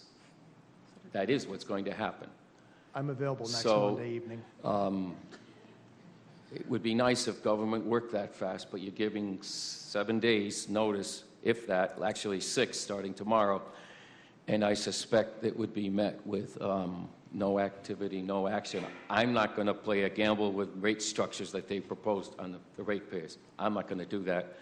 And I would remind everyone, the only thing we can actually affect is the bottom line of this budget. We don't have authority to touch any line item in here. It's just like the Board of Education, only the bottom line. They've given us a lower bottom line. People, vote your conscience, and that's your right. I encourage you to do that. Is there further comment? Discussion? Please. Alderwoman Philbrick? Yes. Oh, just a red. No, it's just a hand. Alderman Browning? No. Alderman DeLucia? No. Alderwoman Burnham? Nope. Alderwoman Gould? Yes. President Pro Tem Nash? Yes. Mayor Nystrom? Yes. So on a vote of 4 to 3? 4 to 3, yes. Okay. I hereby move pursuant to Connecticut General Statute 1-200 subsection 6 that the members of the Norwich City Council go into executive session for the purpose of discussing strategy and negotiations with respect to collective bargaining. The following shall be asked to participate during all or portions of this executive session at the request of the City Council: John Salamone, City Manager; Bridget Marks, Director of Human Resources; Josh Pothier, Comptroller; Michael E. Driscoll, Corporate Counsel. Is there a second? Alderman Nash. Excuse All me, those? Mr. Mayor? Yes. Can I ask you once again to instruct them to turn down the air conditioning? It's freezing in Yes, here. I will. Yes. Thank you. All those in favor? Aye. Unanimous, 7-0.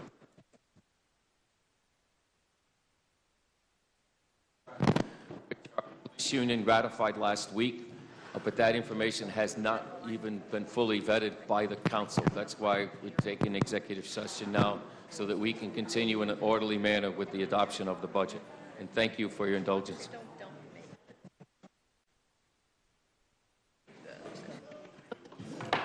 Council, come back to order.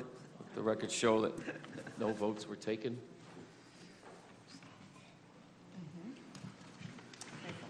Yeah, motion to return, please. Pro Tem Nash, second Gould. All those in favor? Unanimous.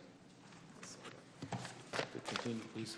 Number 2, relative to the approval of the UP-SEU COPS Local 104 Collective Bargaining Unit Agreement and the related budget changes to the fiscal year 2017-2018 and 2018-2019.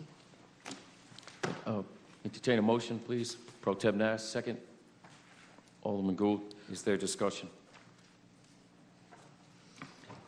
Pro Tem Nash. I'd like to thank the police union and the city manager for the contract. This will help you guys get through. Thank you for all the sacrifices that you made during this contract. As a former police officer, I look at you guys as brothers and sisters, and I hope this gets you through for the next 4 or 5 years, and we'll see you again. Thank you. Thank you. Is there further discussion? Seeing none. Again, I'd like to also extend my thanks to the administration and the local bargaining unit. Negotiations are never easy. For the public's benefit, this contract going forward is for 5 years. It's also 2 years retroactive. So it actually helps us in planning a budget longer term to know what these costs are and will be. And it does represent some substantial savings long term for taxpayers. Some sacrifices definitely here in this contract. I'm very grateful for all those who participated. All those in favor of the resolution? Unanimous. Vote 7-0. Number 3, relative to amendments to the 2018-2019 capital budget as enumerated in Exhibit 6. Entertain a motion to begin discussion. Alderman Joe DeLucia, second. Pro Tem Nash. Yes, Alderman DeLucia. I'd like to make a motion to divide out the questions and take up the items individually. You have that right, sir. We can do that without a vote. And that was my intention, to announce that if we would take them item by item so everyone clearly can follow and go forward. So I'd entertain a motion to consider under Exhibit 6, line A, page 118, affecting East Great Plains Volunteer Fire Department. Motion before us is to defund the amount of money there. Is there a motion? I'll make a motion that we defund East Great Plains Volunteer Fire Department $50,000 in the line item HVAC on page 118, code number 10219882223. Is there a second? I second that motion. Thank you, sir. Is there discussion? Seeing none, all those in favor? Unanimous, 7-0. Next, I'd ask for a motion concerning line item B, page 118, affecting the Yantic Volunteer Fire Department. The motion before us is to defund that item. Motion forward. Alderman Philbrick, is there a second? Alderman Gould. Is there discussion? Seeing none, all those in favor? Unanimous, vote is 7-0. Line item C, page 118, again affecting the Yantic Volunteer Department. A motion is to defund $38,455. Is there a motion to bring it forward? So moved. Is there a second? Alderman Browning. Is there discussion? Please, go ahead. Mayor, my discussion is really more in the form of a question. There are some of these items that will need to be considered when we come up with the final number, because we are dealing with the capital budget, and as we all know, we have to have at least a zero sum. Correct.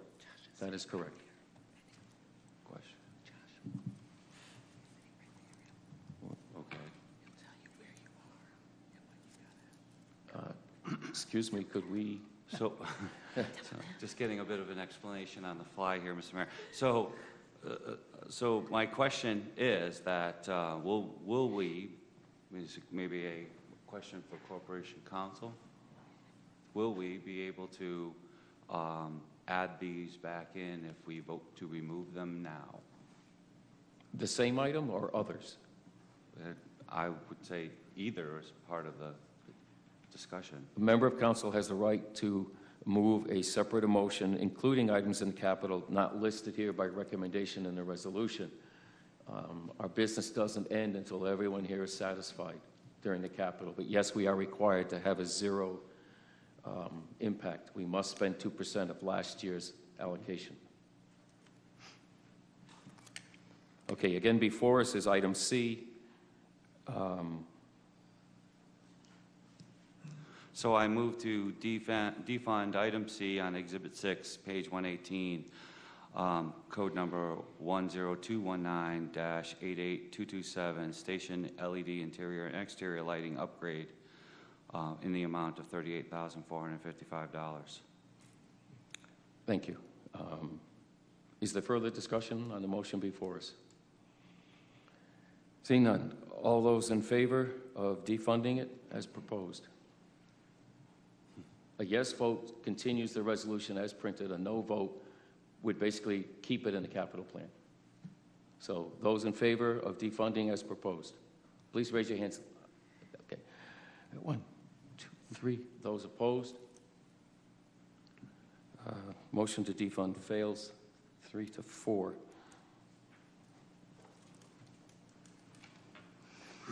Next is line item D, page 118. Again, Yannick Fire. It's concerning paved parking lot. The motion is to defund the $32,300 for that item. Is there a motion to bring it forward? Mr. Mayor.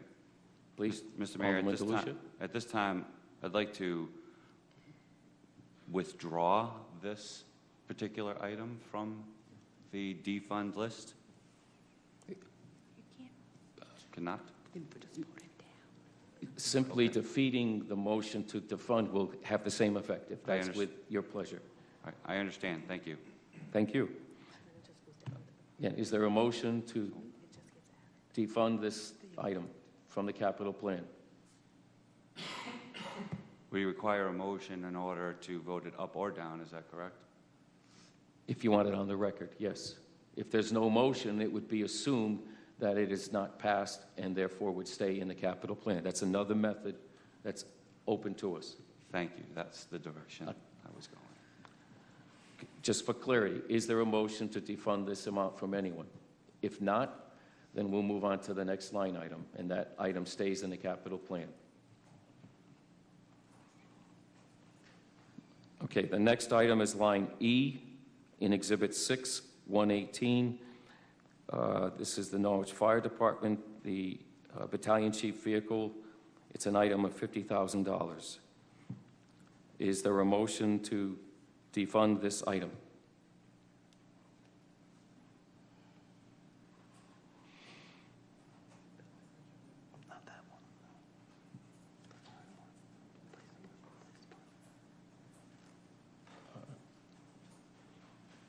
Is there discussion? Go ahead. You raise your hand. You have the floor. Okay, thank you. Hereby make a motion that page 118, Norwich Fire Department, Exhibit E, or number E, 10219-88322 Battalion Chief Vehicle be defunded. Is there a second? Alderman Nash. Is there discussion on the issue? Alderman Nash. I just want to let everyone know, because I've had other conversations prior to tonight's budget, that I was originally in favor of this item. However, I had numerous conversations today prior to council, and at this point, I just want to let everyone know so there's no thinking I'm backdooring or stabbing people in the back. After numerous conversations I had today, I've changed my mind and will not be in favor of this item. Thank you. Is there further discussion or comment? Yes, Alderman Burnham. Can you elaborate any more? Because it's kind of vague about why we should fund it. Well, I had a personal conversation. Oh. I don't want to. Thank you. Is there further discussion? Seeing none. Okay. All those in favor of the motion, which is to defund this item from the capital plan, please raise your hands. Opposed? Motion passes 4-3. Next is line item F, page 118, East Great Plains. This is turnout gear, washer, dryer component. Is there a motion? Alderman Nash. Is there a second? Alderman Gould. Is there discussion? Seeing no discussion. All those in favor of the motion to defund this item? Opposed?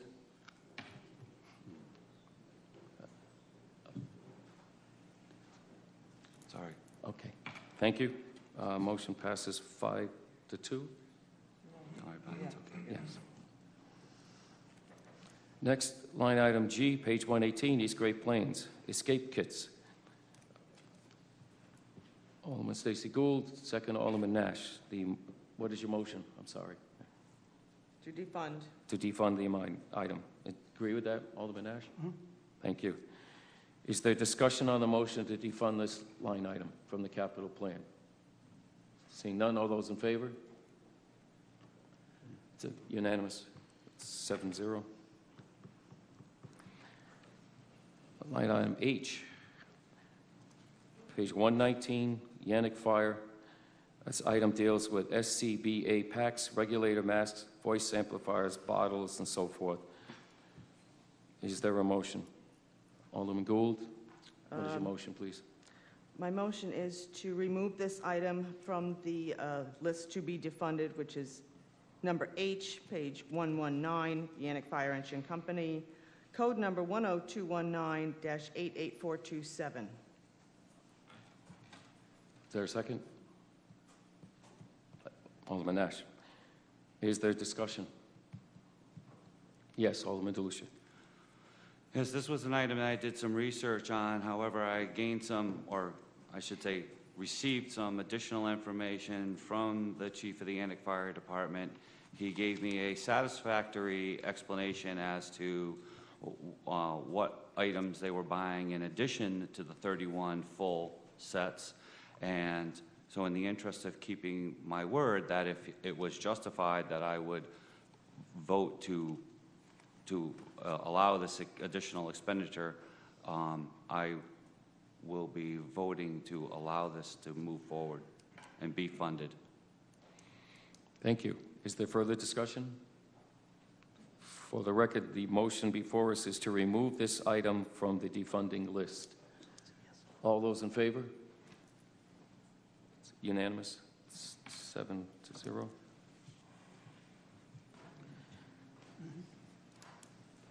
Alderman Nash? Mr. Mayor, I'd like to add a number I to the list for the Norwich Police Department. It'll be line item 10219-88321, one police cruiser. I believe the price is $36,548. I'd like to defund that one cruiser. Thank you. Is there a second? Alderman Gould. Is there discussion? Yes, Alderman DeLucia. I know that many of us, or multiple members of this council, have had conversations with the chief and the assistant chief and the city manager, and they have expressed to each and every one of us the same exact information, and that is because of in past years, vehicles that have been taken out of service or have been wrecked, they are behind in the number of vehicles that they should appropriately, or I should say have to appropriately patrol. The 8 cruisers makes that possible, decreasing them by 3 and then by 2 and now down to 1. I disagree with it all. I believe that it was an honest ask and an honest request, and I intend to give them, or attempt to give the police department, the 8 cars that they asked for. Thank you. Is there further discussion?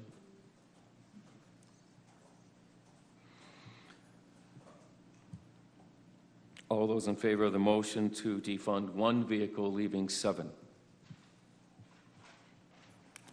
Opposed? Motion passes 5-2.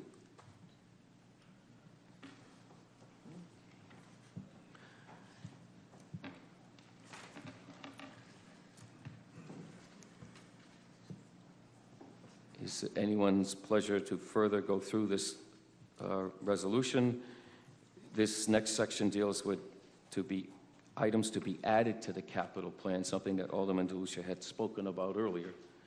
The first line is line 1, page 120, Department of Public Works.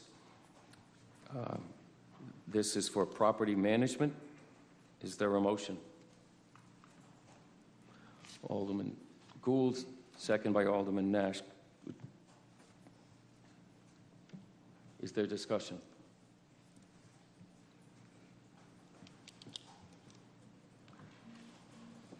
Just for information, this line item would help Public Works dealing with items in our community that some of us may refer to as blight, and helping to clean up. City used to have a a property management line item. We're all concerned about blight. That's, I think, why most of us here, I think, are supporting this to help our public works. All those in favor of this item being added in the capital plan? Unanimous, 7-0.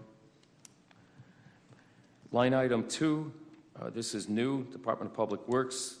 The item I previously spoke of deals with demolition. Is there a motion to add this to the capital plan? Alderman Gould, is there a second? Alderman Nash, is there discussion? Yes. I'd like to increase the amount in this line item from 39,606 to 57,354. Is there a second for the amendment? Alderman Nash. Is there discussion on the amendment to the resolution? Yes, Alderman Browning. I would just like to know which properties this money will be used for. They haven't been selected.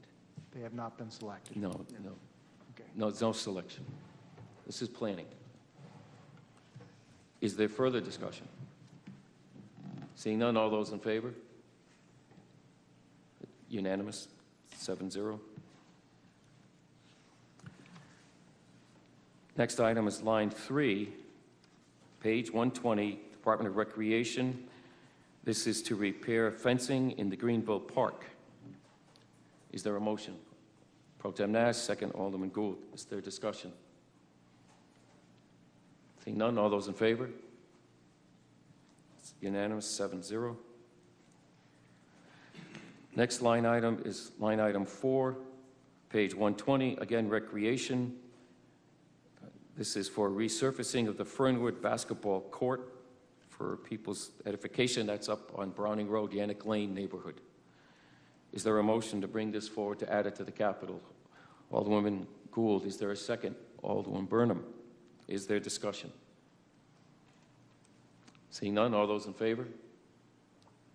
Unanimous, 7-0. Next, line item 5 is page 120, the Police Department. This is to add back to the capital request for police cybersecurity backup. Is there a motion? President Pro Tem Nash, is there a second? Alderman Browning. Is there discussion? Seeing none, all those in favor? It's unanimous, 7-0. Next is line item 6, page 120, again, Police Department. This is to add back impound lot security system. Is there a motion? President Pro Tem Nash, second, Alderwoman Gould. Is there discussion? Seeing none, all those in favor? It's unanimous, 7-0. Line item 7, page 121, the Ockham Volunteer Fire Department. This is for turnout gear. Bless you. This is to add it to the capital plan. Is there a motion? Alderwoman Gould, is there a second? Pro Tem Nash, is there discussion? Seeing none, all those in favor? Unanimous, 7-0. Next is line item 8, page 121, Department of Public Works. This is to repair the Mohegan Park bathrooms. Is there a motion? Alderman Philbrick, second, Alderwoman Gould. Oh, you had your hand. No? I'm sorry. Again, is there a motion? Alderman Browning, second, Alderwoman Gould. Is there discussion? Yes, Alderwoman Philbrick. I've been sitting here thinking, and I would like to change my vote on the battalion chief's vehicle. How do I do that? That's not before us. I We can take cannot- it up. We can take it up later, but we I have a can take it up motion later. before Okay. us. Okay. The motion before us is Mohegan Park bathrooms. Is there discussion? Seeing none, all those in favor? Unanimous. 7-0.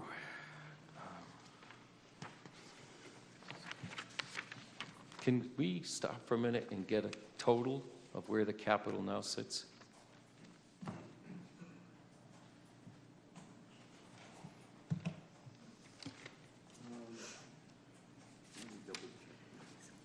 Josh, use the microphone. Just give me a second to double check.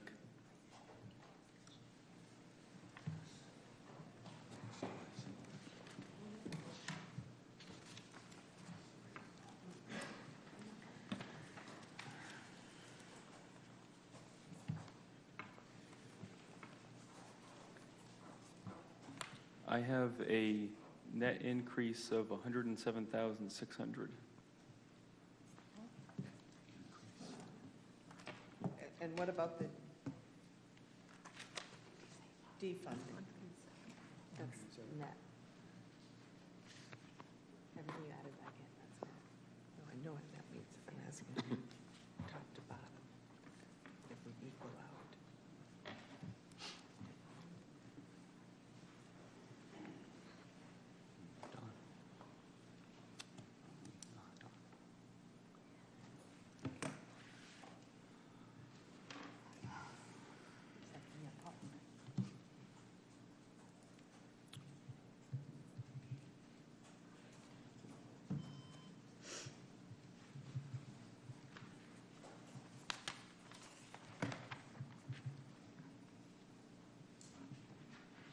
I apologize.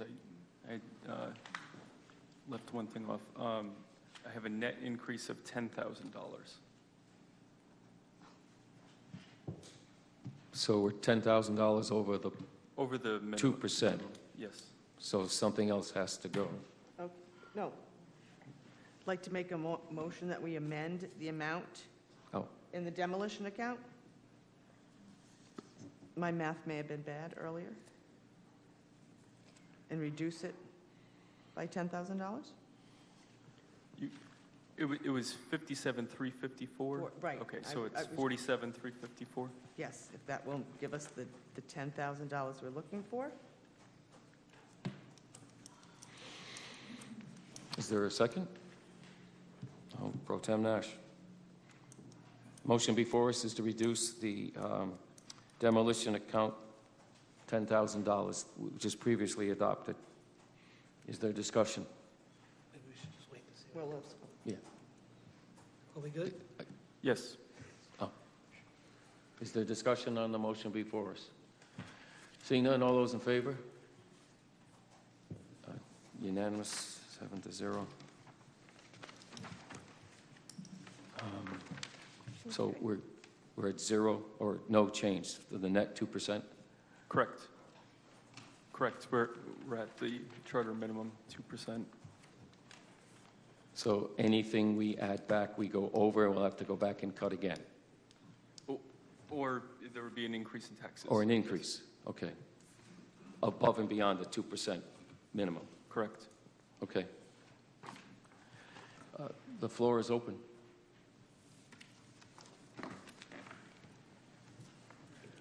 Is this where I would amend it? I'm confused. If you wish to change your vote on the previous issue, this would be the time to do it, but understand we still then, the 2% will now be over. You'll be increasing the capital plan by that value. Is that the best way to say that? Yes. Okay.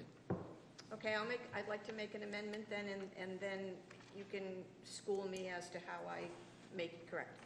I would like to put back in the battalion chief's vehicle and take out the Mohegan Park bathrooms. That would be tit for tat, 50 for 50.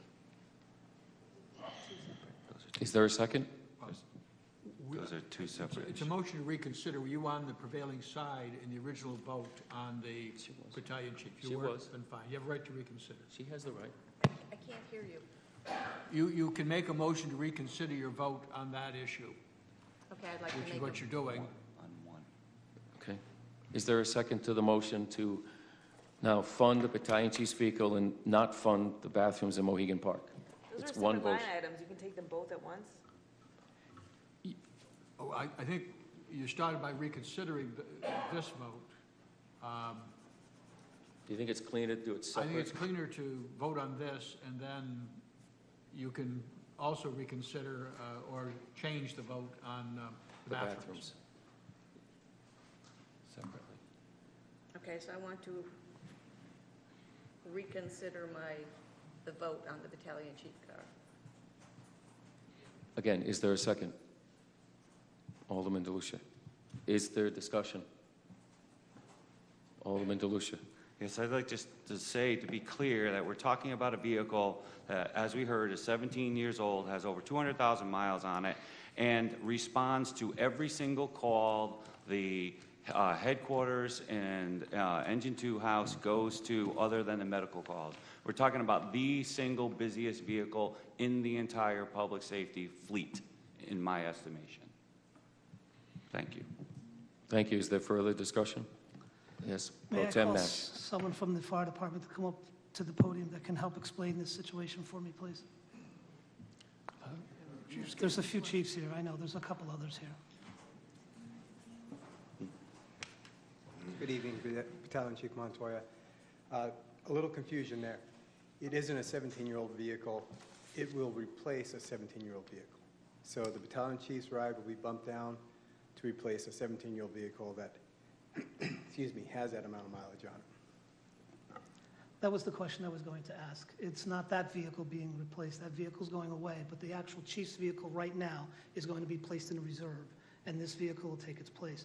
That is one of the reasons why I had changed my vote today, was because we're chastising the volunteer firemen by keeping trucks and telling them to get rid of trucks when we replace them.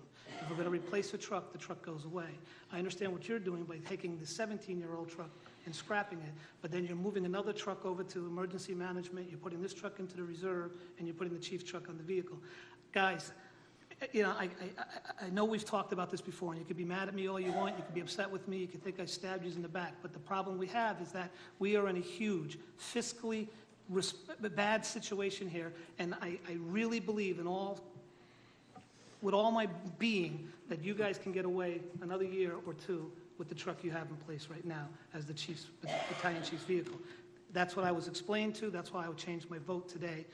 The phone calls I got today, I do apologize for not calling Chief Scan, but I also have a job, and it's tough to talk while I'm at work. But this was the reason why, and I'm glad that he came up to explain, because that's the reason I had changed my vote today.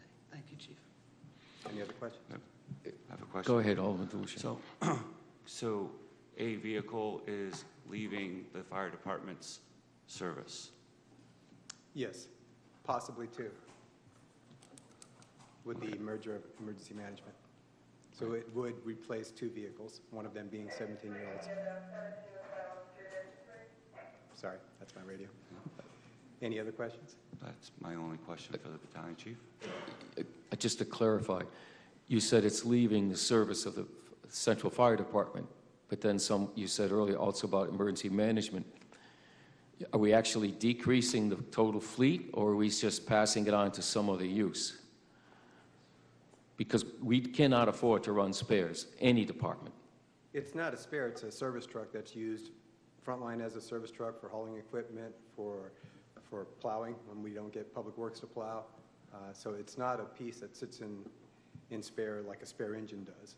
It's in use. Okay, thank you. Is there further discussion? Yes, Alderman DeLucia. Yes, and I would say, as a member of the Public Safety Committee, that I'd rather see us spend the money on this vehicle than on putting extra dollars into property management or demolition or certainly other things that are not part of our public safety complex. We sat in strategic planning. We said what the three pillars were. Okay, property management and demolition were not among those pillars. The fire service is. I think this is an easy choice. Thank you. Is there further discussion? You're voting now on the motion to reconsider. Right. Okay, you haven't got to the details. There was a vote on this issue. There's now a motion second to reconsider, so that has to be approved by an affirmative vote. Then you would go on to make your motion to adjust the budget however you Thank you. choose to. Thank you. No further discussion. All those in favor of reconsideration on the motion? Opposed? Motion carries. The floor is yours, Alderwoman Philbrick. I would make a motion that we, and you'll have to help me out here, that we reinstate the battalion chief's vehicle and offset that cost with the removal of the Mohegan Park bathrooms. Thank you. Is there a second?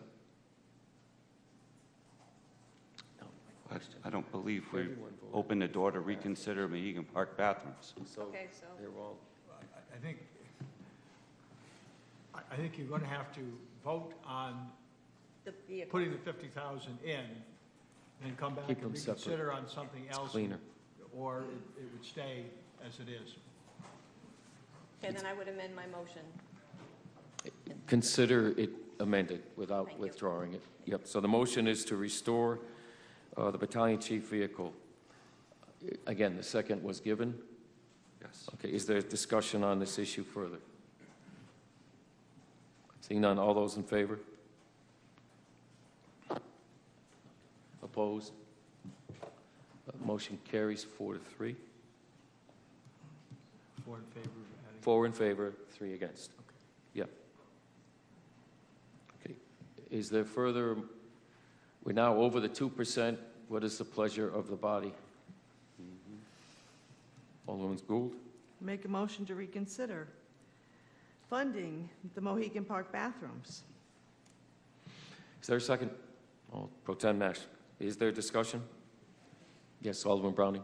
I'd like to invite the head of the Department of Public Works up to tell us a little bit about this particular project.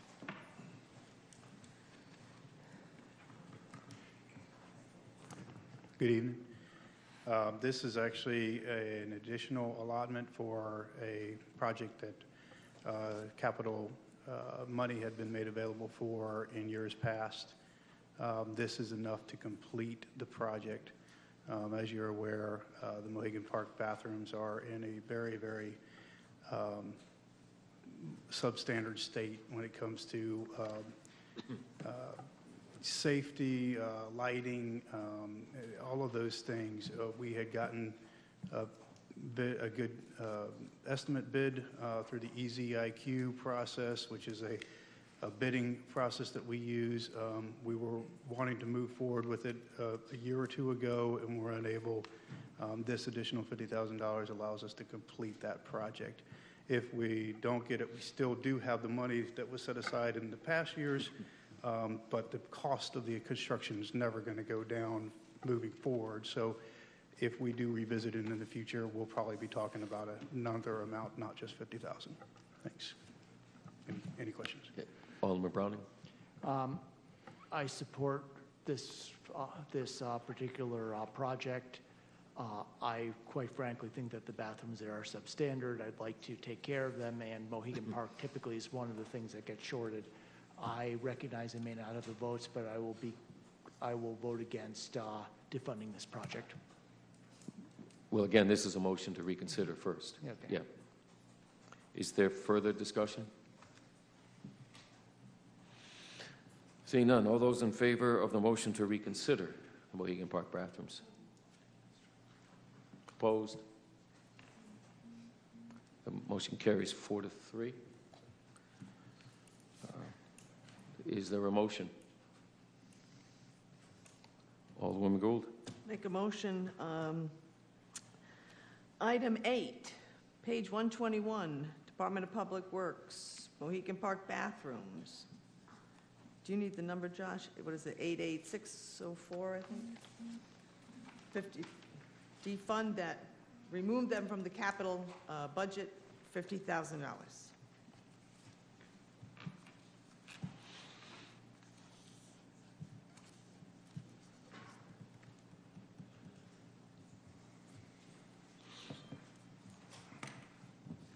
Is there discussion?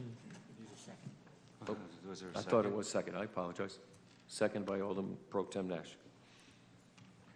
Is there discussion? Yes, Alderman DeLucia.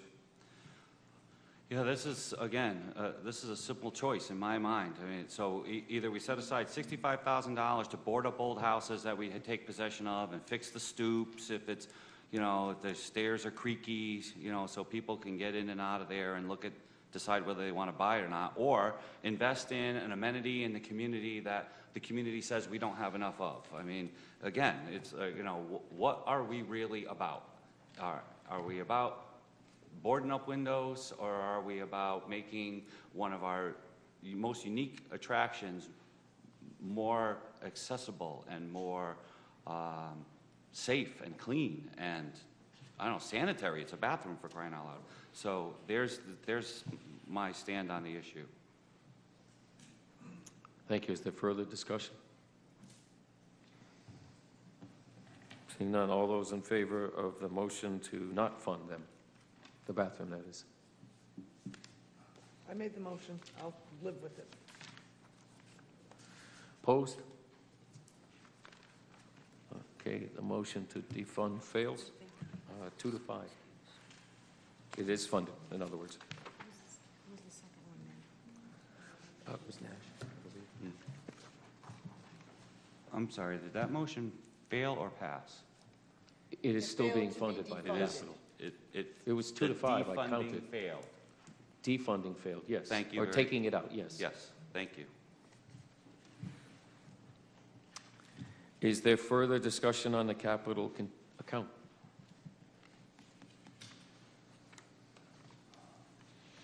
Seeing none, all those in favor of the capital budget this year? Those opposed? I believe it's not balanced. It's not balanced. You're over budget. You're over 2%. That is correct. You're adding to the tax weight. That is correct. We need to find other savings. We just can't leave it at that. Again, the 2% is a choice. How much over are we? 50,000. 50,000. 50,000. Yeah. The 2% is a minimum. You don't have to do 2%. No. Again, start fresh on this. Is there any further discussion on the capital budget? If not, yes. Then I make a motion, if we are $50,000 over, then I'd make a motion that we remove $47,354 from the demolition account. Is there a second? Pro Tem Nash, is there discussion? You're moving to reconsider that? Moving to reconsider. Okay, for clarity's sake. Motion is to reconsider funding the demolition item listed. Motion by Gould, seconded by Nash. Is there further discussion? Motion on reconsideration. If not, all those in favor of reconsideration? That's unanimous, 7-0. Floor is yours. Thank you. I will make a motion that we remove the demolition line, new line item for $47,354. Is there a second? Pro Tem Nash, is there discussion? Well, I'll just add 2 cents. Without this amount, don't see the city's response on blight as effective as it could have been. I mean, people talk about boarding up things. This also would have been used for the removal of those nasty eyesores we all complain about in neighborhoods. That will not be possible now unless you actually dip into one of our department's actual budgets for operations now. Consider that. That's the consequence here. Is there further discussion? All those in favor of removal of this item? Opposed? Motion carries 5-2.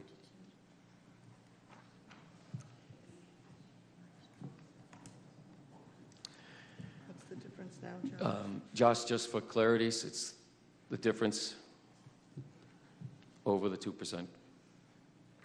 $2,646. Alderwoman Gould. I make a motion we reconsider the property management account. Is there a second to reconsider? Pro Tem Nash. Okay. Everyone's on the prevailing side, so everyone has the right to make the motion to reconsider. All those in favor of reconsideration? I guess it's unanimous. Sorry, no, I did vote yes. I'm sorry.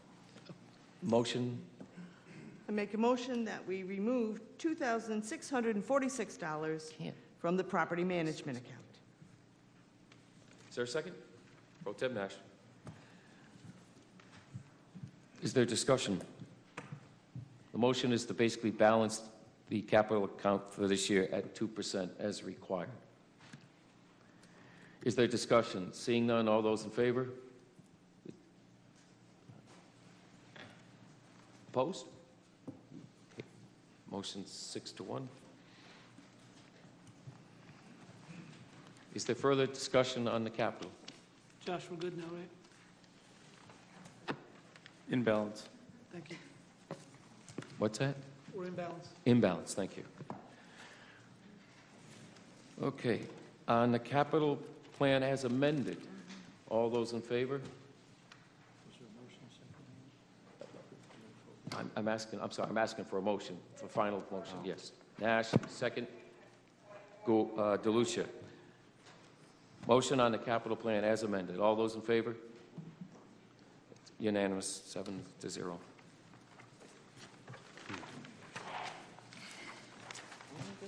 Sorry to find my agenda. Give me a minute. Number 4, relative to an amendment of the 2018-2019 budget for expenditure changes as enumerated in Exhibit 7. Okay, it will be the chair's request that we take these line item by line item. It helps us keep it in order.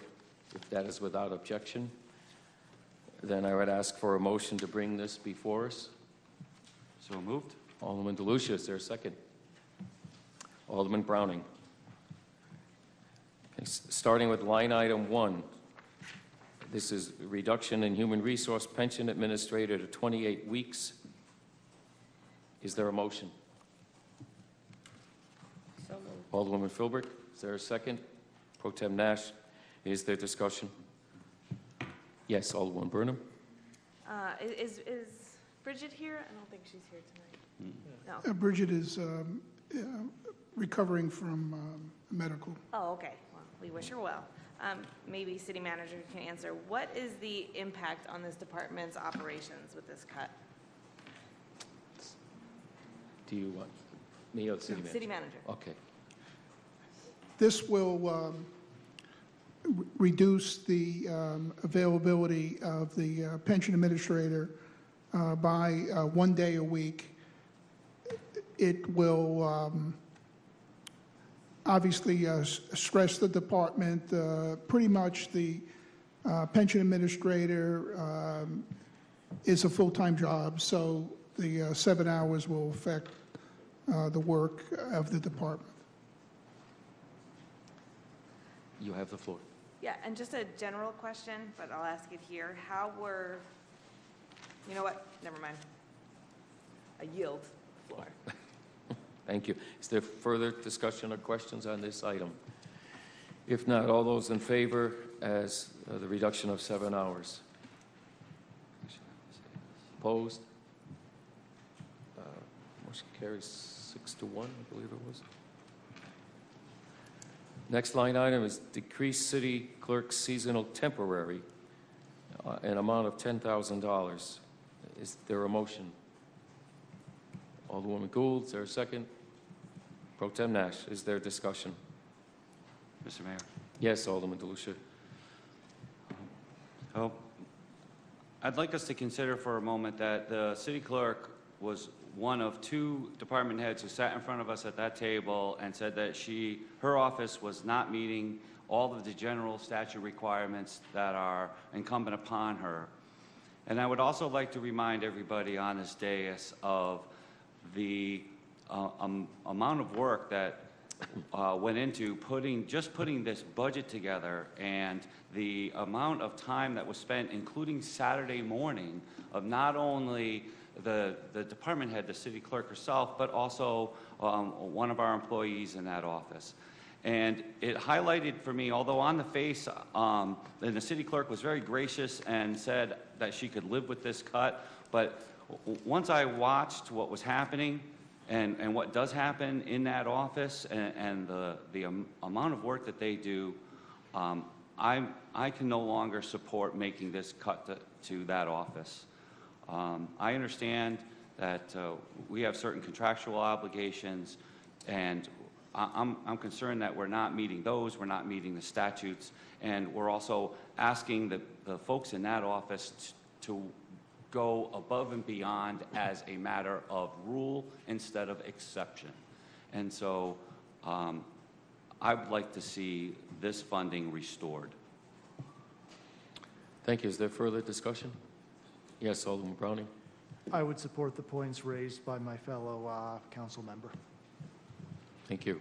Is there further discussion? Seeing none, all those in favor? Opposed? Motion passes 4-3. The next line item here is add marketing and branding funding. The resolution calls for funding of $50,000. I accept motion from the floor to move this forward. Is Alderwoman Gould, what is your motion? I'd like to make a motion that we reconsider the amount and reduce it to $25,000. Is there a second? Pro Tem Nash. Is there discussion? Alderman Browning. When I originally asked about this, I was provided with a NCDC marketing and communications plan at a glance, which is basically a matrix showing various goals with all the boxes checked. This is a proposal where if you give $50,000 or $25,000, you have no idea at the present moment how that money is going to be allocated, whether it's going to be used for advertising out of state, in-state, digital media, internet, what have you. Is it going to be used for tourism? Is it going to, what percentage? Is it going to be handed over to an outside firm? If I was to ask for this money and I was to say, well, I just can't provide you any specific, I can just tell you what generally we're interested in doing, it would be, I can't think of a body who would give me the money. I mean, it's something where I think strongly you need a plan, and you need to be able to explain how you would allocate the money interior you're asking for and how it's going to be used, as versus we're going to come up with a plan later. So I will be opposing this. The motion before us is to reduce the amount of money that's proposed. Should I amend it to make an amendment to remove all of it? Perhaps it would be easier to dispense with the motion before us, and then we'll have a clean vote. It's either to be on the amended recommendation or the current recommendation in the resolution. Okay. Is there further discussion? Yes, Alderman Brunner. This goes back to when we originally reviewed the budget. And again, I agree in theory with this, but I think I just have a couple of questions.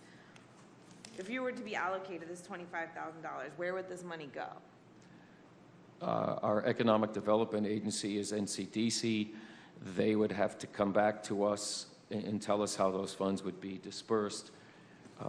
So all of us here would have the opportunity to approve or not approve that use of those funds. It's not, action tonight does not just take the funds and hand it over. Okay. So it's essentially a pass-through, okay? And then to the point, like when I ask for money, I work in state government and I have grants and other funds, and I have to provide metrics as to whether or not the success of the money I'm spending, no matter how much. It could be $500.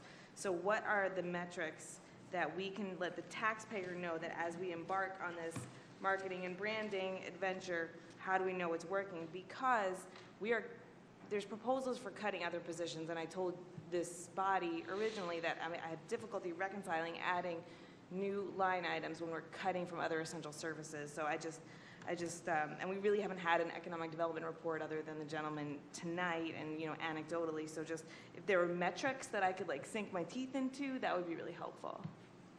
What does success look like with this money? I would look forward to your helping us develop those metrics. This city has never marketed itself. Our Oh, it's now. neighbors are all doing it, all around us. We called and checked. Groton, New London, Putnam, and the list goes on. They are all investing in their own future. This would be the first time we actually attempt to create some funding for that purpose. And I would say, as a speaker earlier said tonight, the time is now to invest in ourselves, to restructure our future, not to simply sit by and wait for someone to show up. I will tell you it's happening quite a bit right now.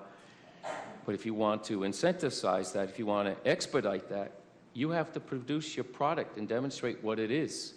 We all sat here and watched that video 7 or 8 minutes earlier that a previous council developed, and it was a very nice piece. It was educational, promoted the city, the resources, but it takes capital to put that out. That commercial's not anywhere yet.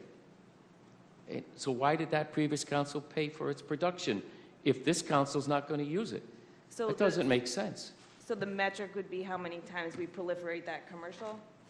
I think the metric we all are looking for is the results, as in how many new businesses, how many jobs are added, is our grand list growing? For me, those are the most important ones. But you have to be involved in the process to ask for that metric. Well, I'm not the head of economic development, nor do I work at NCDC. I'm here to contribute, sure, 100%, but I think it's difficult to me to provide funding for such a nebulous plan, especially when we're cutting other essential line items. That's all. Thank you. Thank you very much. Alderman Browning. In the Exhibit 7 that was on our desk this evening, which I assume is the most recent one, it refers to a change of expenditures of $50,000, and I believe Alderman Gould said $25,000. Are we amending this verbally? Which is correct? Is it a $50,000 restoration or a 20? No, it's a motion to reduce the item to 25 before voting on it. Okay, so she has an amendment on the floor. Yes. To reduce it. From 50 to 25, we would still then have to vote on whatever the balance is based on the first vote. Okay. And then I would get to make if there was any money left over, I would get to make my own motion? You're free to make any motion you wish when the table is clear and people would like to make motions concerning the budget. Okay. Is there further discussion on the motion to reduce from 50 to 25? If not, all those in favor of the motion to reduce? All those opposed? Motion carries. 5 to 2, I believe. Mr. Browning, I don't think voted. What's that? Did Ms. Alderman Browning vote? You voted. Yeah. Yeah, Sam voted. I just wanted to then make a motion to reduce the 25,000 to 0. Is there a second? Alderman Burnham. Is there discussion? My points, which I made previously. Okay, thank you. Is there further discussion? Well, I would, please. I just have one question. Is this marketing and branding part of the matching fund through Chelsea Groton Bank that we have an obligation to match? Yes. Part of the discussion when Chelsea came to the city, offered to provide a $100,000 grant to the city for multi-years, which is the global initiative, there is a request that the city provide some matching dollars. That is absolutely true. If you're going to ask what happens if we don't, I don't know that answer. I would like not to open up that discussion because that initiative is unique. It isn't being done anywhere else. It's the private sector partnering with the public sector to promote development of this city and growth in our grand list, storefronts downtown, and more activities, and uniting all of our cultures, perhaps those that haven't had an opportunity to have events within our city at the same time. That's what that initiative is about. Thank you for asking that question. Yes, Alderman Browning? Well, no, Alderman Gould still has the floor. Thank She you. asked a question. Go ahead. No, Thank you. That was my only question. That's all you wanted, okay. Oh, Further discussion. so I had a Alderman question. DeLucia. I think we might have mixed up two line items here because we were talking about marketing and branding, and the comments that you just made, I think were more directed toward the multicultural development program. No, they both apply. I chose in the budget submission for the mayor's and council's office to put them under those categories. The intent was to try to match what the bank is doing for our city. In those areas, I wanted to give some direction as to how the money would be used, something others have spoken of tonight that they want.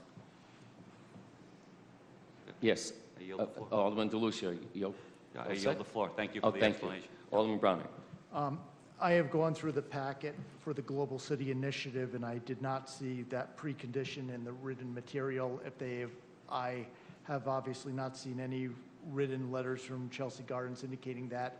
This was Chelsea Groton, my apologies to both parties, that there was a precondition.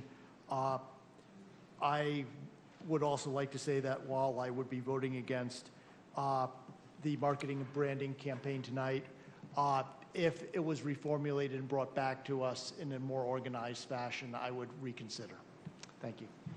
Thank you. Is there further discussion? Yes, Alderman Burnham. I specifically asked at this council if there was a required match, and the answer was no. And then in the budget, notes on line items. The multicultural development line item is a 50% match on a $100,000 grant from Chelsea Groton Bank. So marketing and branding, if that was your intent, that wasn't outlined in the budget.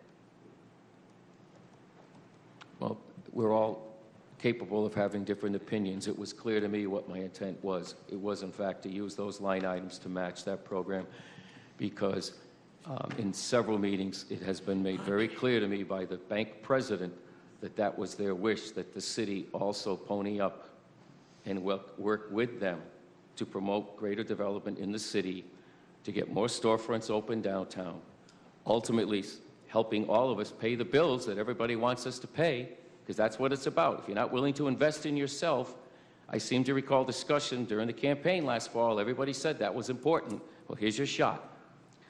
Well, I mean, I don't really appreciate the threat, but I think we all have different priorities, and that's fine. But again, it says multicultural is a 50% match. So are we doing a 100% match? Is that the intent? I'm just trying to understand. I simply tried to reach the 100% match. It has been pared Oh, down okay. through the budget process. Both these items had previously been removed in other actions. So, but as is anyone's right, you bring any issue you want tonight, because this is tentatively the last night we'll deal with this year's budget. So any issue is on the table. Is there further discussion on the motion to delete the now amended $25,000 item? If not, all those in favor of the motion? Opposed? The motion fails. The next item, add funding for multicultural development program. It's 25,000, it was an amendment. Oh, I'm sorry. We haven't, the final vote. My apologies. We still have the motion before us to give affirmative information on the $25,000. This would keep it in as amended now at 25, as before it was listed at 50. Is there further discussion? Yes, Alderman. So the motion is still on the floor? Yes, yes, Okay, it is. I have no further discussion then. Is there further discussion? Seeing all those in favor of funding this item at $25,000? Opposed? Motion carries 6-1. Next line item is add funding for multicultural development program, the sum of $25,000. Is there a motion? Pro Tem Nash, second. Alderwoman Philbrick. Is there discussion? Seeing none, all those in favor? All those opposed? Motion carries 5-2, I guess. Oh, two of you? 5-2 to fund it. Were you the second one? No, I voted with the 5. I thought Sam was the only one. I can't see everybody. Welcome, Tubby. Please raise your hands a little higher, because I'm not being able to see everyone's vote. Those in favor of funding the $25,000? Those opposed? Okay, 6-1, correct. Thank you. The motion before us is to add 4 police office positions slated to be phased in the proposed budget. So moved. Pro Tem Nash, second. Alderman DeLucia. Is there discussion? Seeing none, all those in favor?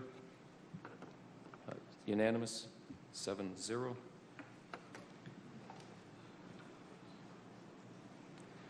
Okay, the next motion, fringe on the 4 vacant police office positions.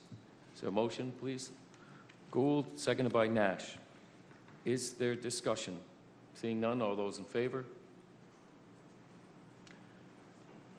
Unanimous. Next item is reduce police replacement costs. Sum of 104, 126. No, Pardon? overtime. Oh, I got it happy with my pen. I'm sorry. The motion is to reduce police overtime, a sum of $63,250. Is there a motion before us? Alderwoman Gould, is there a second?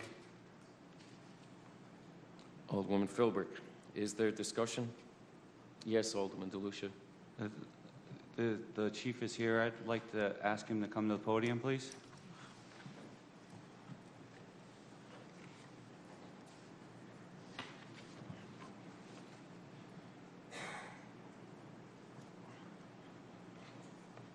Thank you, Chief.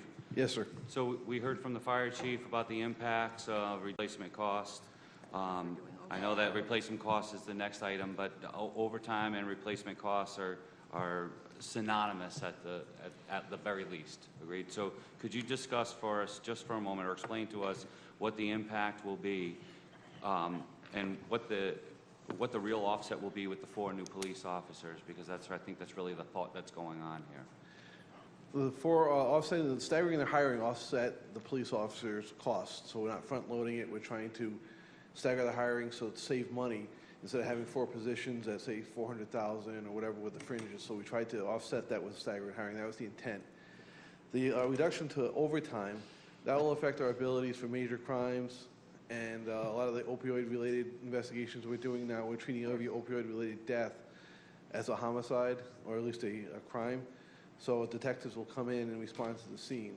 So with reduction in overtime, we'll have to put cost controls in. It's a budget. It's, we're not just going to full stream ahead. You put us in place to be fiscally responsible. So if you're cutting our overtime, we're going to have to look at how we operate and cut back our services. It's not notional money. It's real dollars and cents. I too live in the city. And so we have responsibility. If you cut this, we're going to have to change how we operate. Now, when it comes to the replacement overtime account, much as President DeZavitt said, it's less police officers on the street. We'll have to look at how we staff, and there will be open beats in open sections of town with a reduction of $100,000 to the replacement overtime account. Officer that gets hurt in the line of duty, deploys to a foreign country like we have one now in Poland, or takes their mandated time off that they've got to collective bargaining, we have to replace that, the officer's beat, or leave it open. Leaving it open sounds nice, but that's one less police officer, or 2, or 3, or 4 to do it. You're looking at approximately a 20% cut to the total. And look at our history. Go back to what our history has been over the last couple of years. We've got the account decreased at a great number from what it was.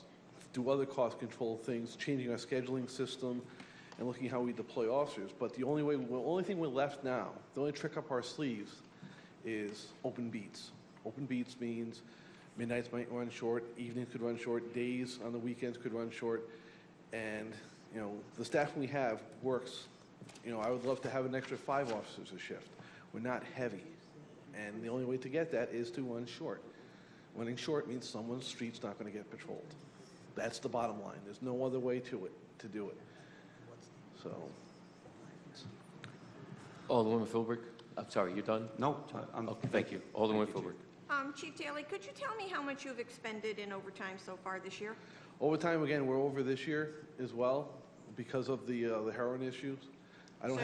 You're already over budget? We're already over budget this year. Same with replacement costs?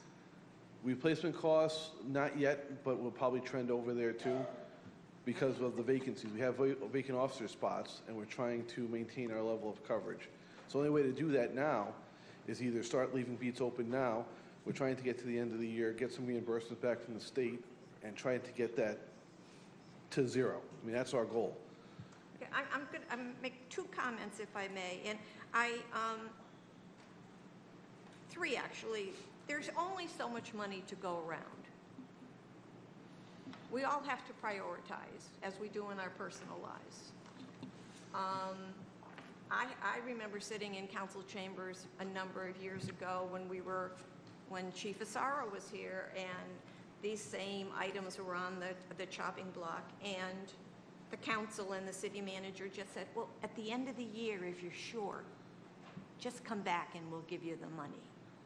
So I think we're going to find ourselves in the same position this year where you might have shortages and you're going to be coming to us for money to fund those shortages. And I will make the argument again that I believe that it is poor fiscal management to not budget accordingly for a service that you need. Public safety is the most important.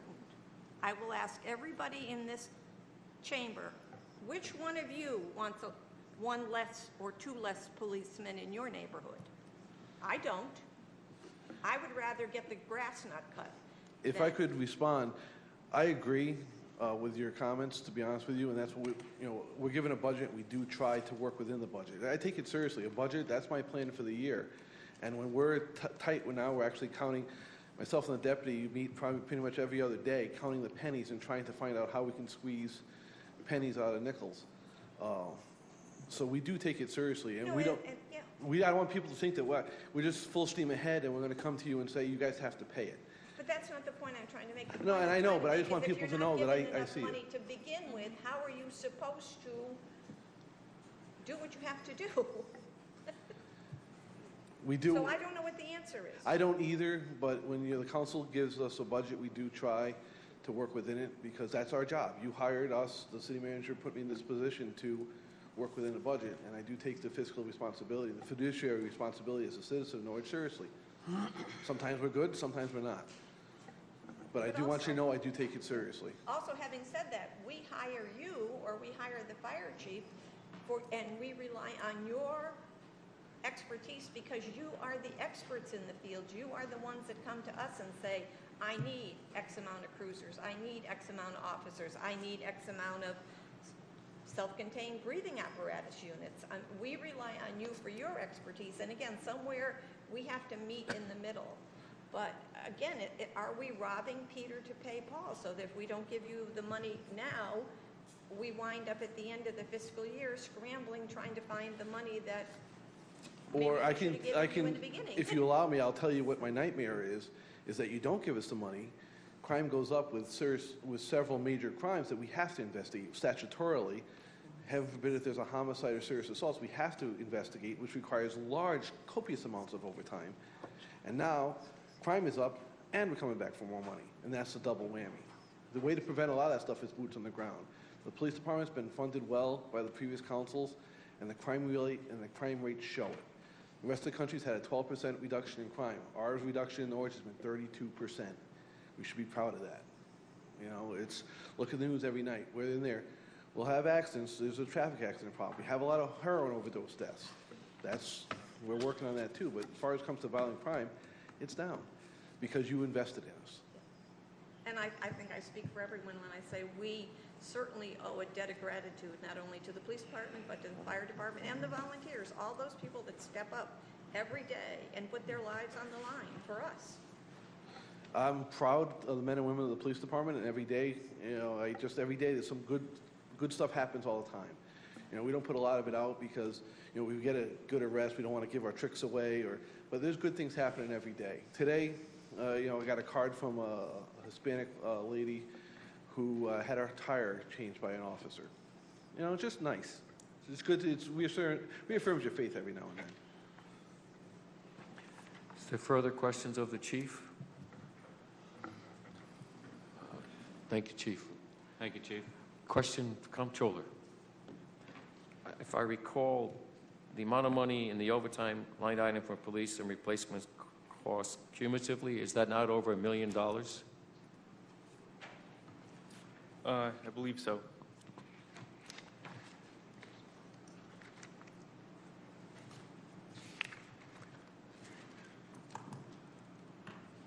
Yes.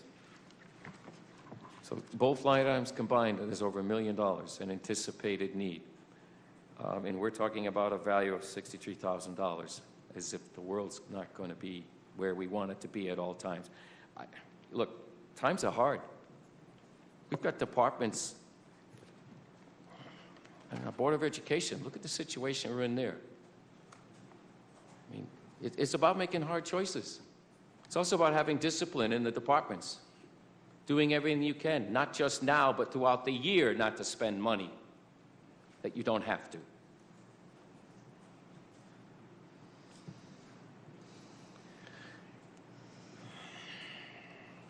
The motion before us is to remove this amount, $63,250. All those in favor? All those opposed? Motion carries 4-3.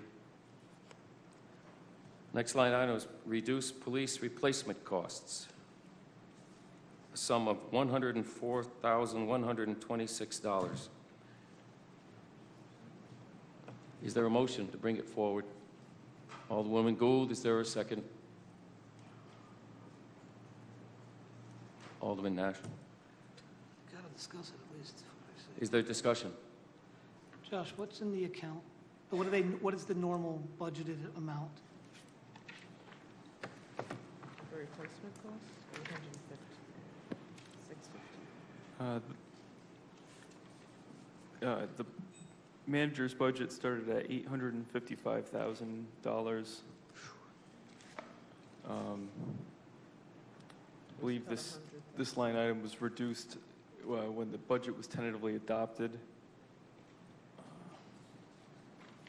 Do you want me to find that figure? No, I just wanted to know what was in it. What is normally in the account?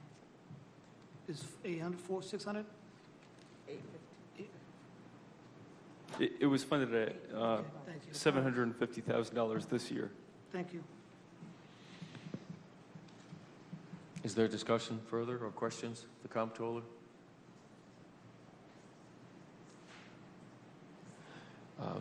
Just for public information, this item arose because we were required to add back the 4 phased-out positions because of the COPS federal grant and the expectation of, in fact, being penalized if we did not do that. And it was from the administration that they recommended this to balance off the spending side of the city. That's how it got here. That's its background.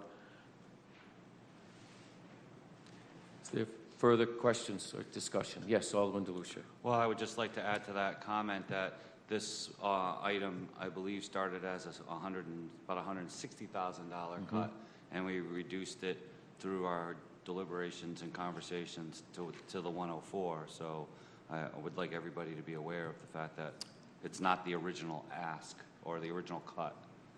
That is correct. That was reduced through negotiations last week of $56,000. It's a lower sum. Is there further discussion? If not, all those in favor? Opposed? Motion carries 5-2.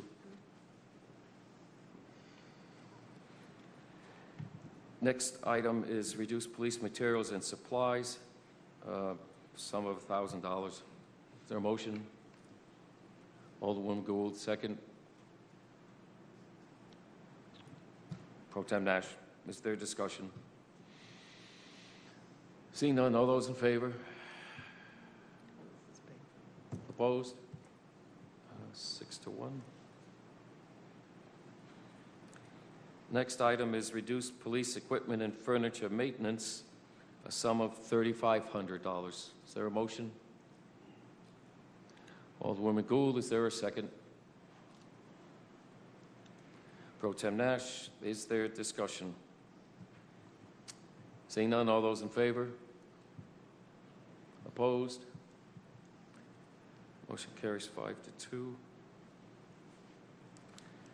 Next is reduced funding for public safety cameras, a sum of $1,750. Is there a motion to bring it forward? Alderwoman Gould, is there a second?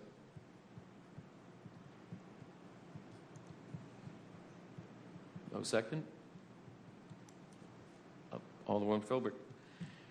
Is there discussion? Seeing no discussion, correct me if I'm wrong, but I believe this was originally proposed at $3,500 and again was reduced during discussions last week. Right. All those in favor of the motion? All those against? Motion carries 5-2. Reduced police training is the next motion before us, a sum of $5,000. Is there a motion?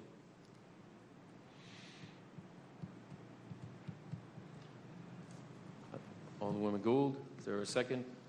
Alderwoman Philbrick, is there discussion? Seeing none, all those in favor?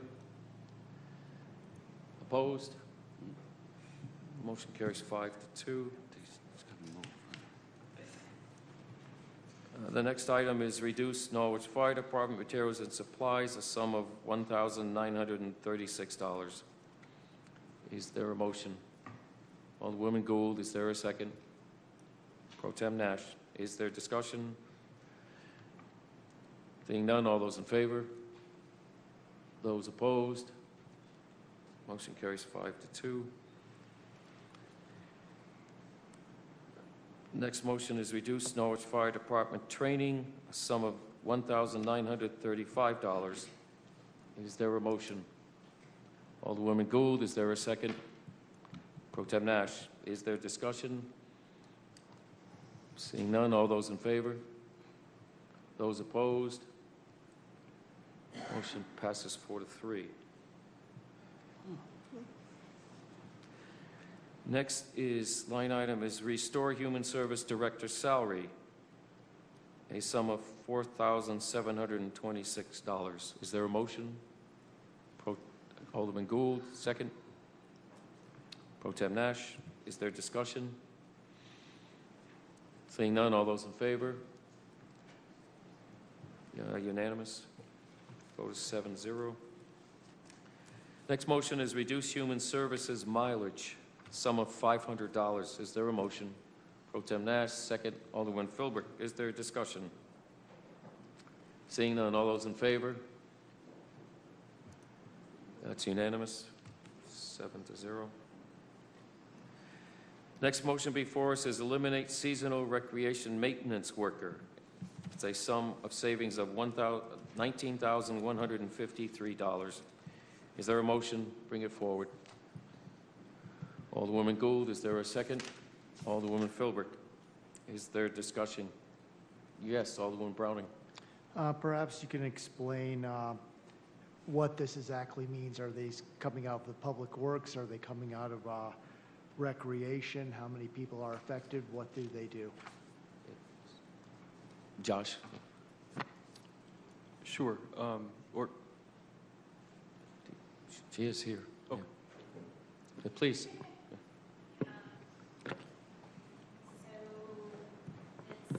Definitely just out of recreation. We usually hire 4 seasonal maintainers. In the summer, we hire them at the beginning of the end of this fiscal year and then at the begin, so it kind of spans the years. But that would, the reduction, I calculated to mean that we would only be able to hire 1 guy next year. That person, in the summer and the spring, fields need to be maintained. We need to line all the fields for soccer and lacrosse. We need to weed whack. There's just a lot of maintenance that needs to be done on the fields. Don't forget that this budget reduces the rec permanent maintainers by 1 full person. We reduced the maintainers by 1 person so we could bring the rec director up to full-time. So we're losing a full-time worker plus 3 of our seasonals, which will really impact our ability to get all of the work done there. Thank you. Further questions of our director? Is there further discussion or comment on the motion? Seeing none, all those in favor? Opposed? Motion passes 5-2. Next motion is to increase senior center part-time seasonal a sum of $3,770. Is there a motion? Alderwoman Gould, second. Pro Tem Nash. Is there discussion? Seeing none, all those in favor? Opposed? Motion passes 6-1. Next is reduce senior center materials and supplies, a sum of $500. Is there a motion? Alderwoman Gould, is there a second? Pro Tem Nash, is there discussion? Seeing none, all those in favor? Opposed? Motion passes 6-1. Next is reduce senior center mileage, 500. Motion to bring it forward. Alderwoman Gould, is there a second? Pro Tem Nash. Is there discussion? Seeing none. All those in favor? Opposed? Motion passes 6-1.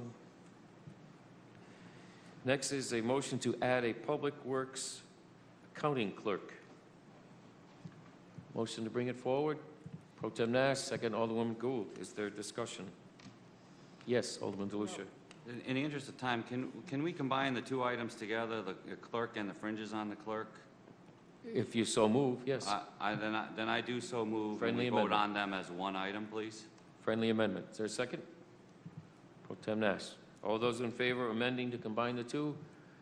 Unanimous. The motion before us is to add the Public Works accounting clerk with the fringe. All those in favor? Unanimous. Thank you. The next motion is to eliminate a heavy equipment operator. Saves a sum of $56,738. This position currently is vacant. Is there a motion to bring it forward? Gould, seconded by Pro Tem Nash. Is there discussion? Yes, Alderwoman Gould. I move that we combine with the fringes for the heavy equipment operator. Is there a second? Nash. All those in favor of the amendment to combine the two items? Unanimous. The motion before us is to eliminate the heavy equipment operator along with the fringe, saving about $77,000 for the public's information. All those in favor of the motion? It's unanimous. 7-0. The next is to add an assistant planner position to Planning and Neighborhood Services starting in January of 2019. This position is proposed to be basically funded half of a year. Is there a motion to bring it forward? Alderwoman Gould, second Pro Tem Nash. Is there discussion? Yes, Alderman DeLucia. Move to combine the ad assistant planner position and the fringe benefits on the assistant planner as one item. Second, Alderman Browning. All in favor of the motion to combine? Unanimous? Any discussion on the amended motion? Yes, Alderwoman Burnham. So we got notification of the job description and the things we're doing today. Thank you, Mayor, for sending that, and I fully support all of that. I'm just curious why this wasn't in the original budget request. Deanna, hi. Are you awake? Wake up. I'm the guilty one. I didn't put anything in the budget this year for adding any employees because of the request to try to have a budget that could pass and that was at a certain level. I supported what the city manager proposed. Okay. But I do appreciate your consideration of this request. Sure. Thanks. Just to be honest, I proposed this the end of this past week and started moving it forward, looking at the competition we have with other communities and towns. The town of Groton has 5 full-time planners. That's the entry point for development. And we're sitting here with 1. We are in direct competition with all these communities in Southeast Connecticut. And I personally felt we needed the expertise of an assistant planner. And I will disclose that we eliminated the assistant planner's position years ago, and I was there and did that. The activity today is far different. There is a lot more activity, a lot more private investment, and we need this added resource. So I thank all of you considering this, even this late. Right. I mean, as a former urban planner, I definitely understand the need. It's just this whole budget process. There's a lot of, it's fine. It just seems very ad hoc, and what's the planning for next year, and so just, long-term considerations, and I do support this position, but I think the method in which the introduction. I wish I came to the conclusion I did earlier. Any further discussion? If not, all those in favor? It's unanimous. Vote is 7-0.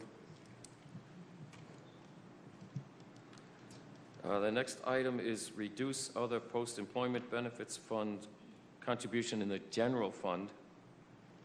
It's a sum of $145,057. Is there a motion to bring it forward? Alderwoman Gould, is there a second?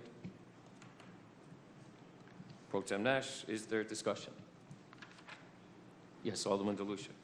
Yes, I'm just going to say that, again, I echo my comments from earlier, and frankly, I will take the blame for this onto myself for not seeing through the entire issue and, again, trying to solve a problem elsewhere in our budget. With this, it seemed to me to be the lesser of two evils. I don't believe that we're going to be able to solve that problem that I mentioned earlier that we're facing on the very next resolution.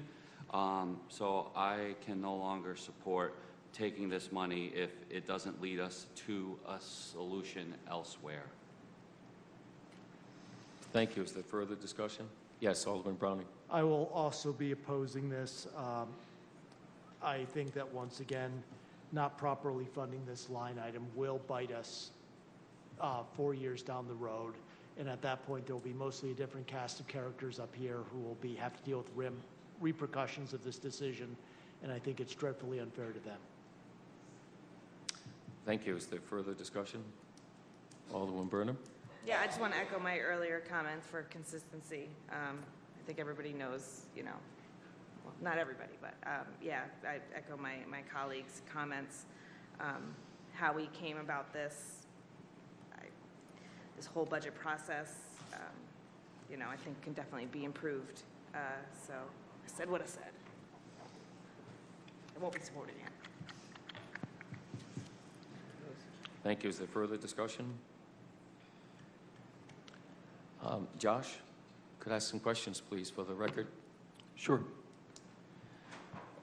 These post-employment benefits, you have stated to me and others in the past that our obligations going forward are actually being reduced because of future and current negotiations that we have adopted. Is that not correct? Correct. And that also includes fewer employees in the future being eligible to pass these benefits on to Yes, that is spouses? Right. Correct. And those are already contracts that have been negotiated. So the risk of this versus a cut in the pension contribution, which had been considered, which we did not put forth, could you characterize it as far less having that impact that people are referring to when you consider the fact that our actual costs are going down going into the future? Yeah, a cut to OPEB is less impactful than a cut to the pension contribution. Thank you. Yes, Alderman Browning, sorry. Is our OPED expenses going up, and by what percentage next year? Let's see, OPEB expenses,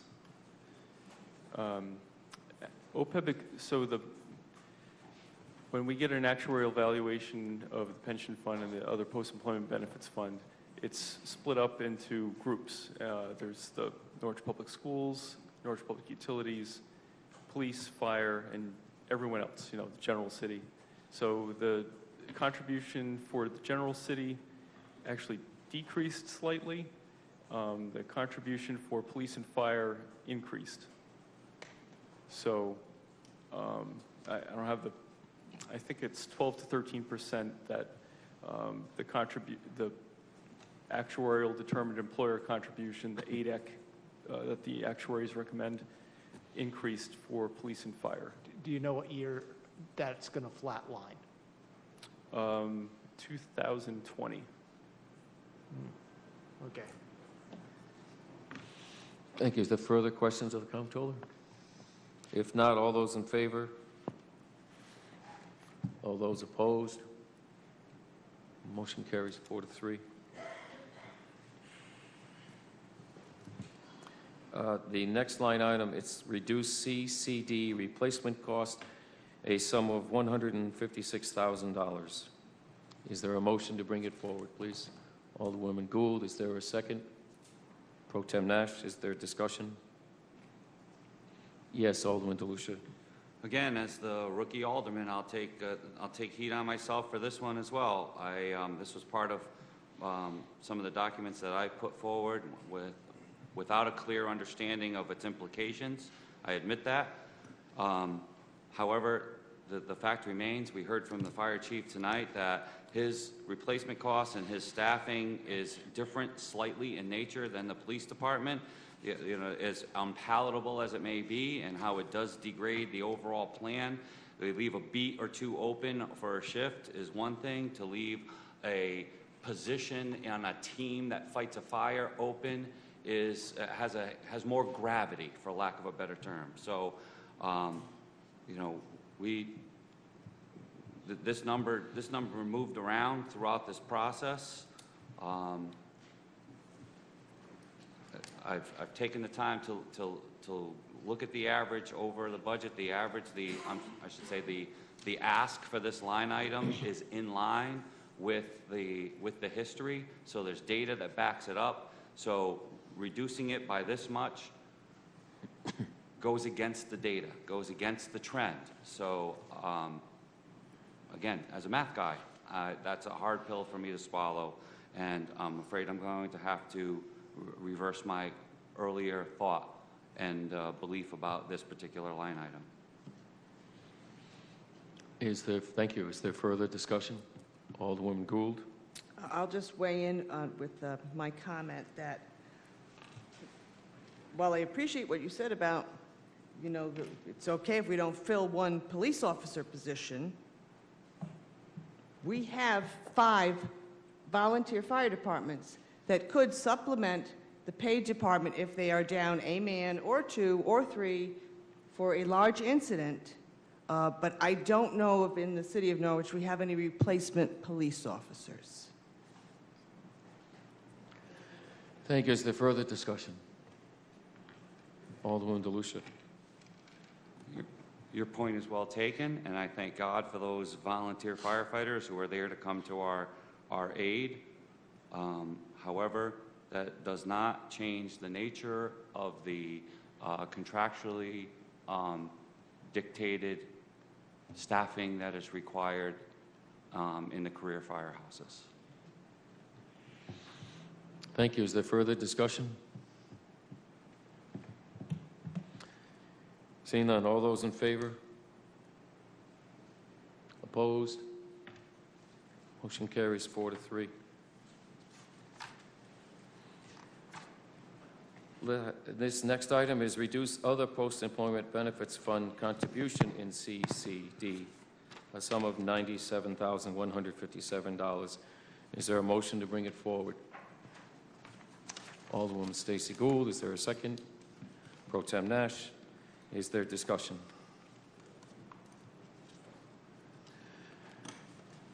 Yes, please, Alderman DeLucia. I echo my earlier comments. Thank you. Thank you, sir. Further discussion? If not, all those in favor? Those opposed? Motion carries 4-3. Is there further discussion on the budget as amended on Resolution 4? Yes. I'd like to move to postpone the vote on this budget, given that till June 11th, we have the time, given that the original agenda didn't come out till Thursday or Friday for the public, and then the second agenda didn't come out and caused major confusion, as evident by some of the public comment tonight. They didn't even know what agenda they were commenting on. And given the multiple changes that we have made, and you know, the public has not had a chance to fully absorb all of this or even provide, you know, timely comment or understand the actions we're taking, and we don't even know the impact of every vote that we had tonight, I would move to table the vote on this to the 11th. Postpone. Is there a second, please? Alderman Browning, is there discussion on the... Before you, is there a date that you wish to postpone it? She said the 11th. The 11th? Thank you. Yeah, which is the last date that we could consider. Yep. Just for the sake of the public. Is there discussion further on the motion to postpone? Pro Tem Do Nash? we stop here, or we go through this whole process all over again? We would be, the entire budget would still be before us if this motion passes on the 11th. And just a friendly question, is it your intent then to also postpone the resolution that follows this, that deals with the school board and everything else, for another week? Because that's what follows. No, I wasn't taking that up at this moment, just this resolution. If this motion passes, we will not have the budget before us. We cannot take that up tonight. Yeah, we should postpone. This So then you are asking us... I am moving to postpone the vote on resolution number 4.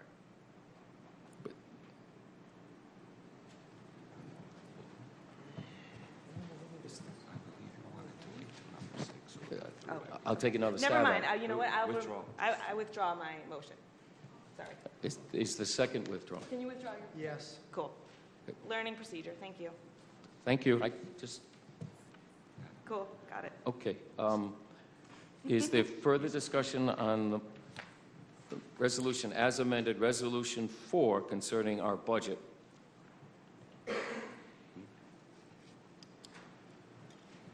Seeing none. All those in favor of Resolution 4 as amended? Those opposed? Could we do that again? Hands high, please. Sorry. That's okay. Those in favor of Resolution 4 as amended? Those opposed? Oh. Motion passes 4-3.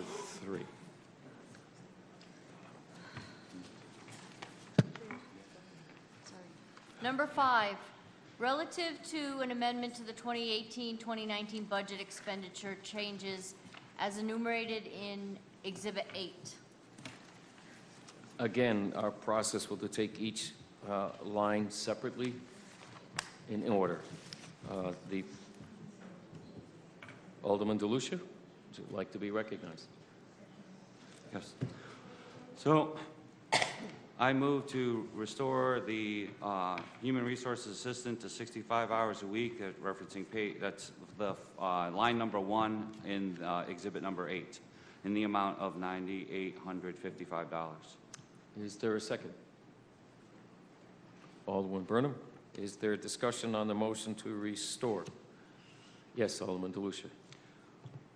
It was my intention to restore this funding due to the fact that another person in that office is being reduced to from 35 to 28 hours per week. I did not believe that it was fair and equitable for this department to take hits on both of these positions. Thank you. Is there further discussion? Seeing none, all those in favor of the motion to restore 35 hours? All those opposed? Motion fails 3-4. Next is increased funding for Norwich Public Schools. Alderman DeLucia. At this time, I'd like to move to amend the second line item and the increase for funding for Norwich Public Schools. It's as stated as $761,843. I'd like to amend that dollar amount to $1,292.14. Got it. Could you restate the number, please? Yes. $1,292,000. I'm sorry, I did misstate it. It's $1,292,014. Thank you. Is there a second? Alderman Browning, is there discussion? Alderman DeLucia. I am making this request based on a number of items. The first is that I had set a goal that I would work to fund the school system to a level that met, or at least met, I should say, $79 million for the upcoming fiscal year. When you do the math on this dollar amount, this is only a 1.7% increase over this year's actual education spending when you include their budgeted plus the anticipated $1.5 million shortfall. To look at it another way, it merely represents a 3.7% increase over this year's budgeted amount, even if you ignore the shortfall. And I believe that had the school funding kept pace with inflation last year and this year, we would be at $79 or even above $79 million in education funding. Nonetheless, this is still $4 million less than they requested. I believe that this is a fair and equitable compromise. I believe to fund less than this level is inviting an enormous shortfall in the upcoming fiscal year. And the overarching hope here is that we can mitigate that potential shortfall in some way by doing this. I have also I had also stated that it was my goal to fund the education system in such a way that we still were below 49 mils in the CCD and below 42 mils in the TCD. And with all of the budget stuff that we did tonight and this dollar amount, we would still meet both of those goals. I believe that, again, that this is a fair and equitable approach to funding all of the city's operations, including the education system. I yield the floor. Thank you. With leave of the members, Josh, Alderman DeLucia raises an important issue. Can you tell us where we stand on the mill rate at this point, or does it take too long? It kind of takes, it takes a little bit too long because of the circular nature of some of the calculations. Once all of the amendments have been done, I can kind of take a break and figure out the mill rates. Okay. All right. Thank you. Is there further discussion on the motion to amend? Yes, Alderman Brunham? I understand the position we're in, and if the analysis that was given to us still holds true, again, we don't know how all of this shakes out because of this method that we're using. But if that still holds true, I understand the position we're in, and while we can't give the full 9%, I think we could do what we can, and would love to do what we can to make at least a meager attempt to do what's right by our kids while keeping the mill rate under that untenable 50, which was the analysis, which was around 48, I forget what Alderman DeLucia said, which was the stated goal of this council. Thank you. Is there further discussion? Alderman Browning? I will be supporting this. One of the things which I hope it does is it prevents, I know that the school system will come back to us for more money as the year progresses, and I don't really think we're going to have it, and it's going to present some horrible dilemmas, but I'm attempting to front load the cost versus trying to fund the mid-year, which is going to produce all kinds of financial turmoil. Thank you. Is there further discussion? Alderwoman Stacey Gould. Okay, so, Josh, are you like calculating it as we speak, or? No. Or, no? He's going to do it later. Oh, he's going to do it later? Yeah, Okay, that's what everybody agreed to. I'm sorry, I must have missed that point. Is there further? Yep. Yes, Alderman DeLucia. Mr. Mayor, I'm sending a document down. This was an analysis that Josh performed earlier today. This was based on all of the exhibits before us and the 1.292 million and change million that I'm proposing here, so that you can all see for yourselves where the mill rate was at that point. I know that Josh is making some fine changes to that, but I wanted everyone to see what ballpark we were in terms of the mill rate on both sides of the ledger, by the way. Thank you. Is there further discussion? I don't think I discussed anything. Seeing none, those in favor of the amendment to the resolution before us? Those in favor? I don't even know. Those opposed? What is the resolution? The resolution is to amend the sum of $761,843 to a figure of $1,292,014. Was that? Yes. And this piece of paper that you just handed me is telling, I'm sorry, is telling me what? So the $1,292,014, it represents an increase of $530,171 over the 761 that's in Exhibit 8. So the total increase to the proposed education budget would be $1,292,014. So that would be the 77 that the city manager proposed. Yes. Plus another $1.2 million. Yes, well, almost 1.3 to be honest. Yeah, all right, 1.3. Right. Okay. For a total of $79 million overall.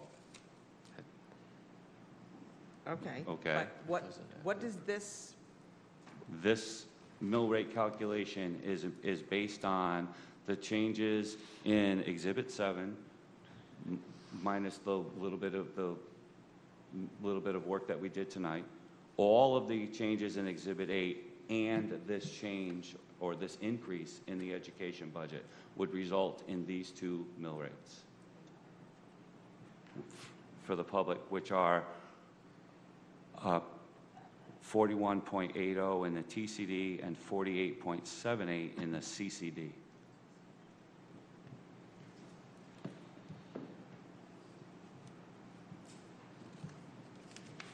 Alderman Gould, you have the floor.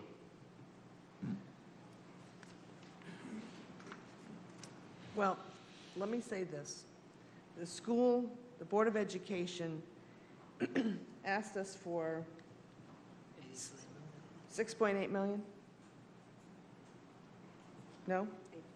Oh, no, excuse me, 83, let's go with this, 83 million. An increase. The city manager proposed 77 million. We gave them $76 million this year. We're looking at a $1.5 to $2 million shortfall that we should know about in August, or maybe sooner, but possibly in August. $1.5 to $2 million shortfall. But we're going to have to come up with that money. So I think tonight, I hate to sound a little flippant, but if we don't give you the $83 million that you asked for, we're still short on every 6 ways to Sunday. We're $1.5 million, $2 million short for this year. We give them $1.29 million. We're still $4 million short. Our city cannot sustain this kind of increase to the Board of Education, or to any department for that matter, but especially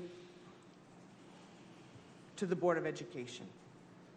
We absolutely positively have an obligation to educate every child in this city. But the state of Connecticut has an obligation to us to stop demanding that we do something without funding it. Now, I don't know if Athena knows off the top of her head, she probably does, what the unfunded mandates, how much that costs the taxpayers of the city of Norwich to fund. And I'm not asking you to say that. But it's not, we're not talking about $100,000. We're talking about a tremendous amount of money that year after year after year the state imposes on us, and other cities and towns imposes on us, and then just says, hey, you know what? Find the money. Well, I'll tell you right now, I'm not hiding it in my drawer right here. So no matter what happens tonight, the Board of Education is going to be in dire straits. 2%, 2.5%, 3%, 5%. They're going to be in dire straits. So we need to, as a community, as a city, as a Board of Education, to get up to Hartford, not through an email. If anybody knows me, I hate email. I like to talk to people on the phone. Hartford has to hear in our voice the desperation that we have, the concern that we have, the heartache that we have, and our obligation to educate the children who live in our community. But at $80 million, next year's going to be what? $83 million? And then maybe it's $86 million. I don't know where this goes to stop. This blue-collar community who is maybe on the cusp of something bigger and better cannot sustain this kind of expense. And the state of Connecticut is to blame with their unfunded demands. It's not even a mandate, it's just, you know what, you're going to do this whether you like it or not. And it's time for us and other communities to tell the state of Connecticut, you know what, we're tired of doing this, and we're not doing it anymore. Thank you. Thank you. Is there further discussion on the amendment? Seeing that, all those in favor to increase the sum of with $530,171 additional dollars? All those in favor? All those opposed? Motion to increase fails, 4-3. The motion before us is still increased funding for Norwich Public Schools. The listed amounts, $761,843. Is there discussion? Yes, Alderman DeLucia. This $761,843 represents another percentage point on top of the city manager's proposed 2% for a total of 3%. And as Alderwoman Gould just so eloquently described, it is clearly not going to be enough. Thank you. Thank you. Is there further discussion? Seeing none, all those in favor? I'm sorry. Excuse me, I was sort of leaning back when I raised my hand. Please. All right, I'm putting poor Josh on the hot seat again. Can you give me a clue anywhere where we would be?